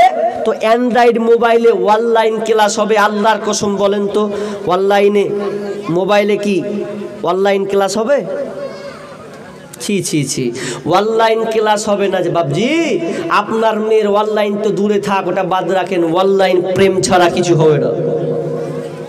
মোবাইলে অনলাইন প্রেম। এই জন্য তো আজকে আপনি বর্তমান প্রেক্ষাপট, যত পত্রিকা, যত খবর নিউজ, মেয়েরা বাপকে চুলকানি দিয়ে মেখে চলে যাচ্ছে। কারণ মোবাইল যে দিলেন কেন আপনি? 18 বছর হলো না। আর মোবাইল যদি সরকারও দেয় তাহলে আপনার দায়িত্ব, জিম্মেদারি ছিল, দরকার আছে তো বাড়িতে কর, যতক্ষণ আছে ততক্ষণ মোবাইলটা কেড়ে নেন। কিন্তু মোবাইল যদি আপনি না করেন, আজকে আপনাকে বলছি 100টার মধ্যে 98% আজকে মুসলিমদের মেয়ে ধ্বংস হচ্ছে এই মোবাইলের কারণে। আপনি বুঝতে পারেননি? আমি গত বছর একটা প্রচার করেছিলাম, একটা ফেসবুক থেকে দেখে আমি প্রচার করেছিলাম যে হিন্দুরা একটা কৌশল অবলম্বন করেছে আপনার মেয়েকে কিভাবে হিন্দু বানানো যায়, এটা একটা কৌশল। আরএসএস বজরঙ্গ দল যারা, তারা একটা কৌশল করেছে, অনেক কৌশল, তার মধ্যে একটা কৌশল তারা বের করেছে যে মুসলমানদের মেয়েকে কিভাবে হিন্দু বানানো যায়, এটা একটা কৌশল। কিভাবে বানাবে বলেন তো? আপনার মেয়েকে হিন্দু কিভাবে বানাবে? হিন্দু যদি বানাতে হয় তো বানাবে, আপনি মোবাইল দিয়েছেন, এই পেজ খুলেছে, একটা আইডি খুলেছে, ও ফেসবুক, আর ফেসবুক যখন খুলেছে তো ফেসবুকে আপনার নাম আছে। আর হিন্দু ওরা 10-15 রকম কৌশল করবে। 1 নাম্বার, হিন্দু কিন্তু মুসলিম নাম দিবে, ছেলে হলে মেয়ে নাম দিবে, বান্ধবী বান্ধবী মিল করবে, তারপরে ছেলের সঙ্গে চ্যাটিং করাবে, ভালো নাম দিবে, সালাম আদান প্রদান করবে, ভালো ভালো পিক দিবে। এ করতে করতে করতে করতে সেদিনকে গত বছর নিউজ হলো 5000 মেয়েকে তারা অ্যাটাক করেছিল ভারতবর্ষে। কত মেয়েকে? 5000 মেয়েকে অ্যাটাক করা হয়েছিল, কিংবা 3000 এইরকম মেয়েকে অ্যাটাক করেছিল ফেসবুকের মাধ্যমে সম্পর্ক করে। তাহলে আপনি মেয়েকে মোবাইল দিয়ে আপনি ঠিক করলেন না ভুল করলেন? তা আপনি তো জানেনই না, আপনি তো জানেন না যে আপনার মেয়ে কি করছে, খবর নেই আপনার কাছে। ওই জন্য একজন রাইটার, লেখক ফেসবুকে একটা পোস্ট করেছিলেন, বলেছিলেন অন্য দেশের, তিনি বলেছিলেন যেই বাড়িতে মেয়ের কাছে মোবাইল আছে, যেই বাড়িতে মেয়ের কাছে মোবাইল আছে, ওই বাড়িতে পরপুরুষের কারবার আছে। বুঝেননি আপনি কারবারটা? তা আমি বুঝলাম এই কথা কেন বললো। তিনি বলতে চাচ্ছেন যে একটা মেয়ে যখন মোবাইল ফেসবুক যখন চালায়, বেগানা পুরুষের ছবি আসবে কি আসবে না? আসবে তো। বেগানা পুরুষের পুরুষ দিনমান দেখবে, এই দেখতে দেখতে দেখতে দেখতে দেখতে একটা মেয়ে একটা ছেলে কত জিনিস দিয়ে দেখবে তার কথা নয়। ওই জন্য কথাটা তিনি ফেসবুকে পোস্ট করেছিলেন যে মেয়ের বাড়িতে যদি মোবাইল দিয়ে দেওয়া হয় তাহলে ওখানে পর পুরুষের আশ্রয় হয়, পর পুরুষ আসবে না, মোবাইলে আপনার মেয়েকে শেষ করে দেবে। এজন্য আমি বলতে চাচ্ছি আপনার মেয়েকে আপনি ঠেকানোর চেষ্টা করুন, আর জেনা ব্যভিচার থেকে বাঁচুন। তার মূল কারণ একটা মোবাইল, আর দ্বিতীয় কারণ হচ্ছে পর্দা। আজকে আমরা পর্দার গর্দান উড়িয়ে দিয়েছি, পর্দার গর্দান উড়িয়ে দিয়েছি। বিশ্বনবী শাবে মিরাজ করছেন, তো শাবে মিরাজ করতে করতে তিনি দেখতে পেলেন হাইরে বেগানা নারী আর নারী, নারী আর নারী, বেহায়া বেপর্দা নারী, তখন মানে উলঙ্গ হয়ে আছে, মেয়ে আর ছেলে আর মেয়ে একসঙ্গে একাকার হয়ে আছে, একাকার হয়ে আছে। কেমন একাকার? এমন একাকার হয়ে আছে সবাই। তখন আল্লাহ রাসূল বলছেন কি ব্যাপার, শেষে বলছেন যে এইরকম জমাট কেন? তন্দুরি রুটির মতন আগুন জাহান্নামে দাও দাও করে জ্বলছে, ছেলে মেয়েরা উলঙ্গ হয়ে জমে আছে, আর যখন আগুনটা উপরে উঠছে আবার উপরে উঠে যাচ্ছে, মনে হচ্ছে পড়ে যাবে, পড়বে না, আবার তাপটা নিচে চলে যাচ্ছে, তো আবার চলে যাচ্ছে। এটা কে? বিষ্ণু বলছেন এরা কারা? তখন ফেরেশতারা বলছেন এরা হচ্ছে ব্যভিচার ব্যভিচারিণী, এরা হচ্ছে ব্যভিচার ব্যভিচারিণী, এরা দুনিয়াতে ব্যভিচার করতো, প্রেমে আবদ্ধ থাকতো, প্রেম প্রেমিকা নিয়ে আবদ্ধ থাকতো, তারা ইজ্জতকে আপনার আব্রুকে লুটে নিত, এই জন্য আজকে হালাত তাদের হয়েছে, এই জন্য তাদের শাস্তি হয়েছে তারা জাহান্নামে, তারা যাদের শাস্তি এইরকম জাহান্নামে তারা জ্বলতে থাকবে, কারণ উলঙ্গ বেহায়াপনা করে তারা নিজের লজ্জা স্থানকে, তার নিজের আব্রুকে তারা বিক্রি করেছিল। আর ছোট্ট করে একটা হাদিস বলবো দিয়ে আমি সমাপকে টেনে দেব। কি হাদিস? ভালো করে শুনেন। আব্বাস রাদিয়াল্লাহু তাআলা তিনি বলছেন, একজন সাহাবীকে বলছেন, এই দেখো তুমি জান্নাতি মেয়ে দেখবে, জান্নাতি মহিলা দেখবে, জান্নাতি মেয়েকে, ওই যে দেখো ওই কালো মেয়েটা, ওই মেয়েটা হচ্ছে জান্নাতি একটা মহিলা, ওই মেয়েটাকে, ওই মেয়েটা হচ্ছে জান্নাতি মেয়ে, মেয়েটা হচ্ছে জান্নাতি মেয়ে। তাহলে মেয়েটা কে? মেয়েটা কেন জান্নাতি? তিনি বর্ণনা করছেন ওই মেয়েটা কেন জান্নাতি, দুনিয়াতে বেঁচে আছে অথচ মেয়েটা জান্নাতে। বিশ্বনবীর কাছে ওই মেয়েটা একদিন এসে বলছেন ইয়া রাসূলুল্লাহ আমাকে মৃগী রোগ হয়েছে, মৃগী রোগ, এই রোগটা এত মারাত্মক একটা রোগ, ইয়া রাসূলুল্লাহ আপনি যদি দোয়া করে দেন তাহলে হয়তো আমি মৃগী রোগ থেকে বেঁচে যাব, এটা এখন ভয়ঙ্কর একটা রোগ। তখন বিশ্বনবী বললেন ও মহিলা তুমি সবর করো, তুমি ধৈর্য ধারণ করো, আল্লাহ তোমাকে যে রোগটা দিয়েছে এর উপরে তুমি সবর করো, যদি তুমি চাও, যদি তুমি চাও আমি তোমার জন্য দোয়া করে দেব, কিন্তু যদি তুমি এতে অটল থেকে যাও তাহলে তোমার জন্য রয়েছে জান্নাত, তোমার জন্য রয়েছে জান্নাত। তখন মেয়েটা বলছে ঠিকই তো, যদি এ রোগ হয় দিয়ে যদি জান্নাত পাবো, জান্নাতের সুসংবাদ পাবো তো দরকার নাই। তখন একটা কথা, এই মৃগীওয়ালা ওয়ালি মেয়েটা একটা রোগ, মৃগী রোগ মানে বুঝেন তো কত খাতারনাক রোগ, এটা খুবই খাতারনাক রোগ। তো এরপরও মেয়েটা তখন বলছেন ইয়া রাসূলুল্লাহ আমি আর চাই না, আপনি দোয়া করে দেন, এটা আমি আর চাইবো না, আপনি আমাকে জান্নাতে সুসংবাদ দিলেন, আমি ধৈর্য রাখলে জান্নাত পাবো, তবে এ দয়ার নবী গো আপনি এই দোয়াটা অন্তত করে দেন, আমার যখন মৃগী রোগটা উঠে যায়, যখন আমার মৃগী রোগটা উঠে যায় তখন আমি নিজেকে আর কন্ট্রোল করতে পারি না, আমার পোশাক কোন দিকে চলে যায়, আমি নিজেকে হেফাজত করতে পারি না, আমি এই দোয়াটা করছি ও দয়া নবী গো আপনি একটু দোয়া করে দেন যখন আমার মৃগী রোগটা উঠবে, যাতে করে আমার দেহ শরীরে আমার পোশাকটা যেন ঠিক থাকে, কন্ট্রোল থাকে, আমার ইজ্জতটা যেন পরপুরুষ না দেখতে পায়, বেগানা পুরুষ যেন দেখতে না পায়, এই দোয়াটা আপনি করে দেন। আর কি নিলেন না, ভালো হোক গা নাই হোক কিন্তু আমি এর জন্য জান্নাত পাবো, তো এই জন্য আপনি এই দোয়াটা করে দেন যাতে আমার শরীর থেকে পোশাক যেন এলোমেলো না হয়ে যায়, পরপুরুষ যেন দেখতে না পায়। দেখেন তারা পর্দার ব্যাপারে কতটুকু বুঝেছে। আজকে আমরা সুস্থ মানুষ, সুস্থ সম্পূর্ণ বিবেকবান মানুষ হয়েও আজকে আমরা মেয়েদেরকে পর্দার মধ্যে রাখতে পারিনি। আপনার বিবি আজকে পর্দার সঙ্গে থাকতে পারেনি, তাহলে একটা মেয়ে মৃগী রোগ হলো, কিন্তু মৃগী রোগ হোক না, কিন্তু এরপরে দোয়া করছে, দোয়া চাচ্ছে আল্লাহ রাসূল আপনি দোয়া করে দেন যেন আমার ইজ্জতটা ঠিক থাকে, আমার শরীরের পোশাক যেন গা থেকে না খুলে যায়। তারা পর্দাটাকে কিভাবে নিয়েছেন, কিন্তু আজকে আমরা বর্তমানে পর্দার খেলাফ করে চলেছি। জি না, আজকে যে বর্তমানে পর্দা নিয়ে আজকে বুদ্ধিজীবীরা, মোটা বুদ্ধিজীবীরা আন্দোলন করছে যে মেয়েদেরকে অসম্মান করেছে না। শেষে মা বোন আর একটা কথা শেষ করে দিই নাকি, বর্ণনা চলবে, চলেই যাবে। শেষে আর একটা কথা বলি, আয়াতটা মনে পড়ে গেল। আয়াতটা কি, যে আজকে আর একটা মারাত্মক হয়েছে কোন দিক দিয়ে জানেন? চোখের জেনা তো আছে, কথার মাধ্যমে জেনা হয় কি হয় না? জি, কথার মাধ্যমে জেনা হয় না? কথার মাধ্যমেও জেনা হয়। আল্লাহ তাআলা সূরা আহজাবে বলছেন ইনিস্তাকাইতুন্না ফালা তাখযুআনা বিল কওল, আল্লাহ সুবহানাহু ওয়া তাআলা বলছেন, এই মেয়েরা তোমরা এমন ভাবে কথা বলো না যে পুরুষরা আকৃষ্ট হয়ে যাবে। কোমল ভাবে তোমরা এমন ভাবে কথা বলিও না, নরম ভাবে যে পুরুষরা আকৃষ্ট হয়ে যাবে। যদি তোমরা আল্লাহকে ভয় করো, নিস্তাপাইতুন্না, যদি তোমরা আল্লাহকে ভয় করো তাহলে তোমাদের কথাটা যেন কর্কশ কর্কশ এ টাইপের হতে হবে। কর্কশ বুঝেন? আজকালকে বর্তমানে কি হয় জানেন? মোবাইল, এই যে মোবাইলটা দেখছেন না, মোবাইল তো সব ঘরে ঘরে মোবাইল রে বাপ। বিবির কাছে তাও মোবাইল আছে। কোনো পরপুরুষ যদি মোবাইল, একটা ছেলে যদি আপনাকে ফোন করে, দেখেন কেমন জিনিস, দুনিয়াটা কেমন। আর সিমের কথা বলবো, সিম জিও কোম্পানি এত বিহেছে, তাহলে প্রত্যেকটা যদি দেখছে কাস্টমারকে আমার সব বেটি ছেলে দিয়ে বলছে আপনার নাম অমুক এত নাম্বার, আপনার দিন থেকে রিচার্জ করে। কি মিষ্টি মিষ্টি ভাষা, মনে হচ্ছে রিচার্জ কি করবো, তোরই তো কথা শুনে জি ভরিয়েছে, আর কি রিচার্জ করবো। এমন হয়ে গেছে, প্রত্যেকটা সিমে এরকম হয়ে গেছে, হয়নি? তো আজকে মা বোন আপনার কথাটা পর্যন্ত পর্দাটা ভালো করে শিখে রাখুন। কিন্তু ছেলেকে যদি ফোন করে, হ্যালো কে, জয়দুর নাকি, আর রাখ জয়দুর ফজুর করতে আসছে, কুণ্ঠে লাগিয়ে দিয়ে বসে থাকি। বেটা ছেলে হলে বেটা ছেলে এরকম কথা বলে কি বলে না বলে।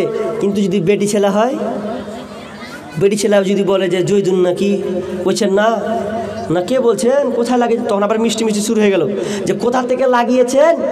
তখন বলে যে আমি অমুক জায়গা থেকে। ও ওইদিকার নাকি, আচ্ছা চিনছি, ও দিদি চিনছি। বেটা ছেলে হলে এতক্ষণ গেল দিয়ে বলছে রাখবে শালা, কোথায় লাগিয়েছিস। আর মেয়ে ছেলের গলা যখন পেয়ে নিয়েছে ওই বান্দা, তখন মোবাইল তখন বলছে দিদি তুমি কোথায়, আমি চিনে ফেলেছি। তখন চললো এ রামসাম গল্প চলতে চলতে কি কত কিছু হয়ে যায়, হয় কি হয় না। কিন্তু মা বোন আপনাদের কথা পর্যন্ত হচ্ছে কি পর্দা। যদি কোনো বেগানা পুরুষ বাড়িতে আসে, আপনার স্বামীকে ঘুরতে আসে, সোজা বলবেন আসসালামু আলাইকুম, বাড়িতে নাই, কর্কশ ভাই বলে দেন। যদি নরম করে দেন কথা, কেজি ভাই, হ্যাঁ তোমার দাদা বাড়তে নেই জি, যখন মিষ্টি মিষ্টির মধ্যে দাদা বাড়তে নাই, তখন মন চাইবে তাহলে একটু বসি ভাবি, একটু বসি। তখন বলবে যে বসো, তা পানি গেলা পাবো এক গিলাস, হ্যাঁ দিয়েছি বসো। এ দিলে তাহলে শুরু হলো কোনখান থেকে? মিষ্টি ভাষা, মিষ্টি কথা থেকে। আল্লাহ তাআলা বলছেন তোমরা কর্কশ ভাষায় কথা বলবে, কোমল হয়ে কথা বলিও না। কোমল হয়, কিন্তু আজকালকার মেয়ে কোমল হয়ে কথা বলছে, এমন কোমল একমে ঢং। আজকে মেয়েরা ছেলেদেরকে পটাচ্ছে কথার মাধ্যমে, এমন মিষ্টি মিষ্টি কথা বলছে, এই করছে। মেয়েটা যে শালা কেমন আছে আল্লাহ জানে, এর কথা শুনে আমি বেহাল হয়ে যাচ্ছি। 7 দিন পরে যদি দেখা করছে, ওরে সুবহানাল্লাহ, বিসরি রে বিসরি, কি ঠকলু আমি, ঠকছে। ওই জন্য এই বছর একটা কথা বলবো না, ওটা থাকলো, সামনে বছর ফের আসবো তখন বলবো। তো কি বলছিলাম, যে আপনি আপনার কথাটাকেও আপনাকে হেফাজত করতে হবে, যাতে কোনো পরপুরুষ আকৃষ্ট না হয়। আর আপনিও যুবক, মেয়ের গলা পেয়েছেন বলে ফেপে ফুলে লাফিয়ে উঠিয়েন না, না তো আপনাকেও 6-9 করে ছাড়বেও। দেখেন না, 3 ছেলের মা পর্যন্ত মোবাইলে কথা বলছে। তখন ও খ্যাপা বুঝতে পারে না, ফোনে যখন কয়েছে তোমার বিয়ে হয়েছে জি, তখন 3 ছেলের মাও কয়েছে না জি, আর বিয়ে হয়নি জি, বিয়ে হয়নি। তখন খ্যাপা ওর মিষ্টি কথাতে প্রেমে পড়ছে। এই মোবাইলে যোগাযোগ করে 3 সন্তানের ওই মা, নতুন সংসার করব বলে হয়ে যায় দেবানা। ভাল লাগে না, স্বামী বেরিয়ে আছে, মোবাইলে যোগাযোগ পেরিল। এই মোবাইলে যোগাযোগ করে 3 সন্তানের ওই মা, নতুন সংসার করব বলে হয়ে যায় দেবানা। এই মোবাইল কারো চলছে আবার কারো আবার জ্বলছে, হাই রে হাই ভাই রে ভাই, এ কেমন যুগ এসেছে, হাই রে হাই ভাই রে ভাই, এ যুগ কেমন যুগ এসেছে। স্বামী সন্তান পর করে মোবাইল আপন করেছে, হাই রে হাই ভাই রে ভাই, এ কেমন যুগ এসেছে, হাই রে হাই ভাই রে ভাই, এ কেমন যুগ এসেছে। খবরদার মা বোন, আপনাকে হাত জোর করে বলি, কথা বলবে খুব কর্কশ হয়ে তোমরা কথা বলো না। আজকে মোবাইল যা ধ্বংস করেছে। আজকে আমার আলোচ্য বিষয় ছিল পর্দা। পর্দা গুরুত্বপূর্ণ একটি বিষয়। পর্দা দিয়ে আপনার মেয়েকে আবৃত করুন, ঢেকে রাখুন, কারণ মেয়ে হচ্ছে ঢেকে রাখার বস্তু, ওকে ঢেকে রাখতে হয়। আজকে আমরা মেয়েদেরকে ঢাকছি না। আমি শেষ আলোচনা এখানে শেষ করছি, তবে মূল সারাংশ আজকের বিষয় ছিল পর্দা। আজকে আমরা পর্দাকে গর্দান করে দিয়েছি, উড়িয়ে দিয়েছি। হাত জোর করব আপনাদেরকে, যারা এখনো বিয়ে করেননি প্রতিজ্ঞা আবদ্ধ হন, বিয়ে করবেন, দিনদারিতা মেয়েকে বিয়ে করবেন, পর্দাওয়ালি মেয়েকে বিয়ে করবেন। যেই বাড়িতে যেই সংসারে পর্দাশীলতা বোন আছে, ওই মেয়েটাকে আপনি চয়ন করুন, তাহলে আপনি নিজে শান্তি পাবেন, আপনার পরিবারও শান্তি হবে। কিন্তু আজকে আমরা উল্টাটা করি, দিনদারি মেয়ে ধুরি না, ধুরি কোথা, মেয়েটা দেখতে সুন্দর কিনা এগুলো দেখার চেষ্টা করি। খবরদার, আমার শেষ বার্তা হাদিসের আলোকে রাসূল সাল্লাল্লাহু আলাইহি ওয়াসাল্লাম বলছেন, তোমরা দিনদারিতা ফাজফার বিজাতি দিন, তোমরা দিনদারিতা মেয়েকে প্রাধান্য দিবে। এই প্রাধান্য দিবে, তাহলে তোমার কি হবে, তুমি সংসারে সুখে শান্তিতে পাবে। আজকে আমি শেষ বার্তা দিয়ে যাব এই আপনাদের এলাকায়, যে আপনি দিনদারিতা পর্দাওয়ালি মেয়ে, যেই মেয়েটা পর্দার সঙ্গে থাকে, মক্তবে যায়, মাদ্রাসায় পড়ে, আল্লাহকে ভয় করে, এই রকম মেয়েকে আপনি নির্বাচন করুন। আপনার ছেলে যদি বিয়ে দেন, এই রকম মেয়ে নির্বাচন করুন এবং বিনা পণে বিয়ে দেন, তাহলে দেখবেন আপনার পরিবার শান্তিতে হবে, আপনাকেও ভালো লাগবে যে ভালো একটা বৌমা পেয়েছি, আমার কথা মতো শুনে ভালো লাগে, এই রকম করবেন। আর খবরদার, বাড়ি থেকে আজ গ্রামে একটা বার্তা নেন, গ্রামে একটা মিটিং করেন, এই রকম মিটিং করবেন যে সবার বাড়িতে মেয়ে আছে, সাবালিকা মেয়ে আছে, এই মেয়ে বাড়ি থেকে বের হবে, হিজাব পরে বের হবে, এইরকম একটা আপনাদেরকে আন্দোলন করতে হবে, আপনাদেরকে বসে আলোচনা করতে হবে, সর্দারে বসতে হবে যে না, এই রসাতল যাওয়ার কারণ আমরাই, নিজেরাই। পরকে লোক দিয়ে আপনার কোনো লাভ হবে না। হিন্দুরা দিচ্ছে, ওটা ওদের ব্যাপার, ওদের কালচার। আপনার মেয়ে যেন ঠিক মতন বের হয়। প্রত্যেকটা গ্রামে এরকম একটা রুটিন করবেন যে না, চলবে না। অনেক এলাকা দেখেছি, মাশাআল্লাহ, আসামে প্রোগ্রাম করে এসেছি গতবার, এবার নিনি ডেট, গতবার 4টা প্রোগ্রাম করেছি মোট। হয়রানির শেষ নাই, পুলিশকে কৈফিয়তের শেষ নাই। 4-3বার গেছি পুলিশের কাছে, গেলাম, আর যাই না। তো কি বলছিলাম, তো অধিকার মেয়েদের কালচার আপনি দেখবেন, আল্লাহু আকবার। ওই মনোয়ার যখন আসে তো বুক ফুলিয়ে যায়, সাদে কি বলে যায় যে জালসা আমাদের হবে, মেয়ে যদি একটা খেতে পারে তো গলা জুতা দিয়ে পড়বো, ঘুরে বেড়াবো। আপনি মেয়ে দেখতে পাবেন না, দিন সন্ধ্যা হয়ে গেলে আপনি মেয়েদেরকে দেখতে পাবেন না। তা আমি বলছি যে মেয়ে মনে হয় এদিকে নাই রে আল্লাহ, একটাও দেখতে পাই না, সব বাড়িতে ফেসে আছে না, নেই। সকাল হবে, ওই জায়গা কিছু জায়গা গেলাম, বরখা পরে বের হবে। এত সুন্দর এলাকা, আপনি আশ্চর্য হয়ে যাবেন। তো হবে না মানে, তো ওই রকম আপনার এলাকাকে গড়ে তুলতে হবে। আল্লাহ, যারা আমরা এতক্ষণ আলোচনা শুনলাম, এই আলোচনা আজকের আলোচ্য বিষয় ছিল পর্দা। আল্লাহ, তুমি আমাদেরকে সকলকে পর্দা করার তৌফিক দান করুন, বলুন আমিন। প্রতিজ্ঞা আবদ্ধ হন, যাদের যাদের বিবি রয়েছে আজ থেকে আবদ্ধ হন। হাত তুলেন তো ভাই, কারা কারা বিয়ে করেছেন হাত তুলেন তো, নতুন যারা বিয়ে করেছেন হাত তুলেন তো, ভুল তুলেন না। আর বুড়া বাপজি বাদি দেন, ওদেরকে আর কি করবো। যারা ইয়ং ছেলে আছেন হাত তুলেন, বিয়ে করেছেন যারা, নাই 1 জন 2 জন 3 জন বাকি করেননি, করেছেন। খবরদার, প্রতিজ্ঞাবদ্ধ হন, কাল থেকে বিবিদেরকে বরখা নিয়ে দিবেন তো ইনশাআল্লাহ, দিবেন তো ইনশাআল্লাহ। কেমন হলো, দিবেন না আপনারা? বরখার দাম বেশি নয়, 300 400 500 যেমন নেবেন, যত সাধারণ নেবেন তত ভালো। ফ্যাশন বরখা আপনারা দিবেন না কিন্তু। কে কে দিবেন এরকম হাত তুলেন তো, যা দিনই কিন্তু আজ থেকে দেবো ইনশাআল্লাহ। মাশাআল্লাহ, একটা ভাই হাত তুলেছে, বাকি আপনারা কেউ দিবেন না, সবাই বরখা। আজ আপনি এখানে বাড়ি নাকি, তো সবাই বরখা পরে বিবিরাকে পড়ায় না, কেমন কি হাত তুলে না যে একটাও যে, হ্যাঁ যে তুলে না যে, বলেন ইনশাআল্লাহ। তাহলে জালসা সার্থকতা হবে যে ইনশাআল্লাহ বরখা পরে বের করাবো, এরকম আবদ্ধ হন সাহাবীদের মতন, বিযোদ্ধার মতন। 1টা 2টা 3টা, আর বাকিগুলো যে কি করবেন আল্লাহই জানে। তার মানে আপনারা চাচ্ছেন ঘুরুক গা, কাপুরুষ ঘুরুক গা, এরকম চাচ্ছেন নাকি? কাপুরুষ হওয়ার চেষ্টা করিয়েন না, বীর পুরুষ হন। খালি তরকারিতে নুন কম হয়েছে আর বেলা করে তোকে দিব, নুন কেন কম করলি, তোর গাদাগাদ। এটার নাম ক্ষমতা লয়। ক্ষমতা দেখাতে হবে। তুই বেহায়া হয়ে বের হলি কেন? এরকম পিঠে গাদাগাদ দেন, অসুবিধা নাই। তরকারিতে নুন কম হয়েছে তো হোক গা, এটা সহ্য করলেন, কিন্তু আপনার বিবিকে যেন না দেখে। আপনি জানেন কাফেরদের বৈশিষ্ট্য, মুশরিকদের বৈশিষ্ট্য আপনাকে বলছি। সাহাবীদের যুগে একজন মুশরিক উট বিক্রি করবে, উট, ভালো করে শুনেন তো, উট যে বিক্রি করবে তো উটটাতে ওর মেয়েরা চাপতো, ওর বিবিরা চাপতো, বেটিরা। তো এবার বলছে উটটা বিক্রি করে দেবো। তো উট বিক্রি করবে তো খানিকক্ষণ মনে করছে উট বিক্রি করবো, তখন কোন কে যে চাপবে? আমার বেটি ওই উটের পিঠে চেপেছে, আর কেউ না কেউ চাপবে, বেঁচে দিলে ওর মনে কত গায়রত লেগেছে দেখেন। তখন ওই মুশরিক ব্যক্তি কি করছে, যে গরু বেচবো, উট বেচবো না, কি করবো, জবাই করে দিল। জবাই করে দিলেও বিক্রি করলে না, কিসের লেগে?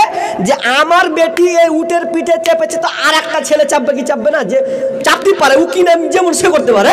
তো ওকে এত গায়রত লেগেছে যে না চাপুক, এই জন্য সে নিজে উটটাকে জবাই করছে, উটকে জবাই করে দিল। তার মধ্যে কতটা গায়রত। আর আপনার মেয়ের গায়রত কোথায়? আপনি বাইক চাপাচ্ছেন, আপনি কোথায়? তো একটা পরপুরুষের গাড়িতে আপনি বাইকের পেছনে আপনি চাপিয়ে দিচ্ছেন, যে আপনার মেয়ে কোথায় গেল আর এলো, আপনার কোনো খবর নাই। তাহলে আপনি তার থেকে কতটা খারাপ আপনি ভেবে দেখেছেন? খবরদার না, আপনার মেয়েকে আপনি ভালোভাবে দেখভাল করুন, কারণ আপনি দায়িত্ববান পুরুষ। আপনি পুরুষ যদি হতে চান তাহলে আপনার মেয়েদেরকে ঠেকাতে হবে, বিবিদেরকে ঠেকাতে হবে। পর্দা আজকে সবচাইতে রসাতল যাওয়ার, জেনা, ব্যভিচার বৃদ্ধি হওয়ার সবচাইতে বড় টার্গেট হয়ে গেছে, সেটা হচ্ছে পর্দার খেলাফ হওয়ার কারণে। অবশ্যই প্রত্যেককে এই পর্দার সঙ্গে চলতে হবে। পুরুষের কি পর্দা এই আলোচনা করা হয়েছে, সেই মোতাবেক আমাদেরকে চলতে হবে। মেয়েদের কি পর্দা এই আলোচনা হয়েছে, এই ব্যাপারে আমাদেরকে পদক্ষেপ নিতে হবে। আল্লাহ সুবহানাহু ওয়া তাআলা যেন আমাদেরকে পর্দা মোতাবেক যেন চলার তৌফিক দান করেন, বলুন আমিন। আল্লাহ তুমি আমাদের মা বোনকে আলোচনা শোনার পরে পরে যেন তারা আমল করতে পারে, এই সুমতি দাও, এই শক্তি দাও, তুমি দান করো, বলুন আমিন।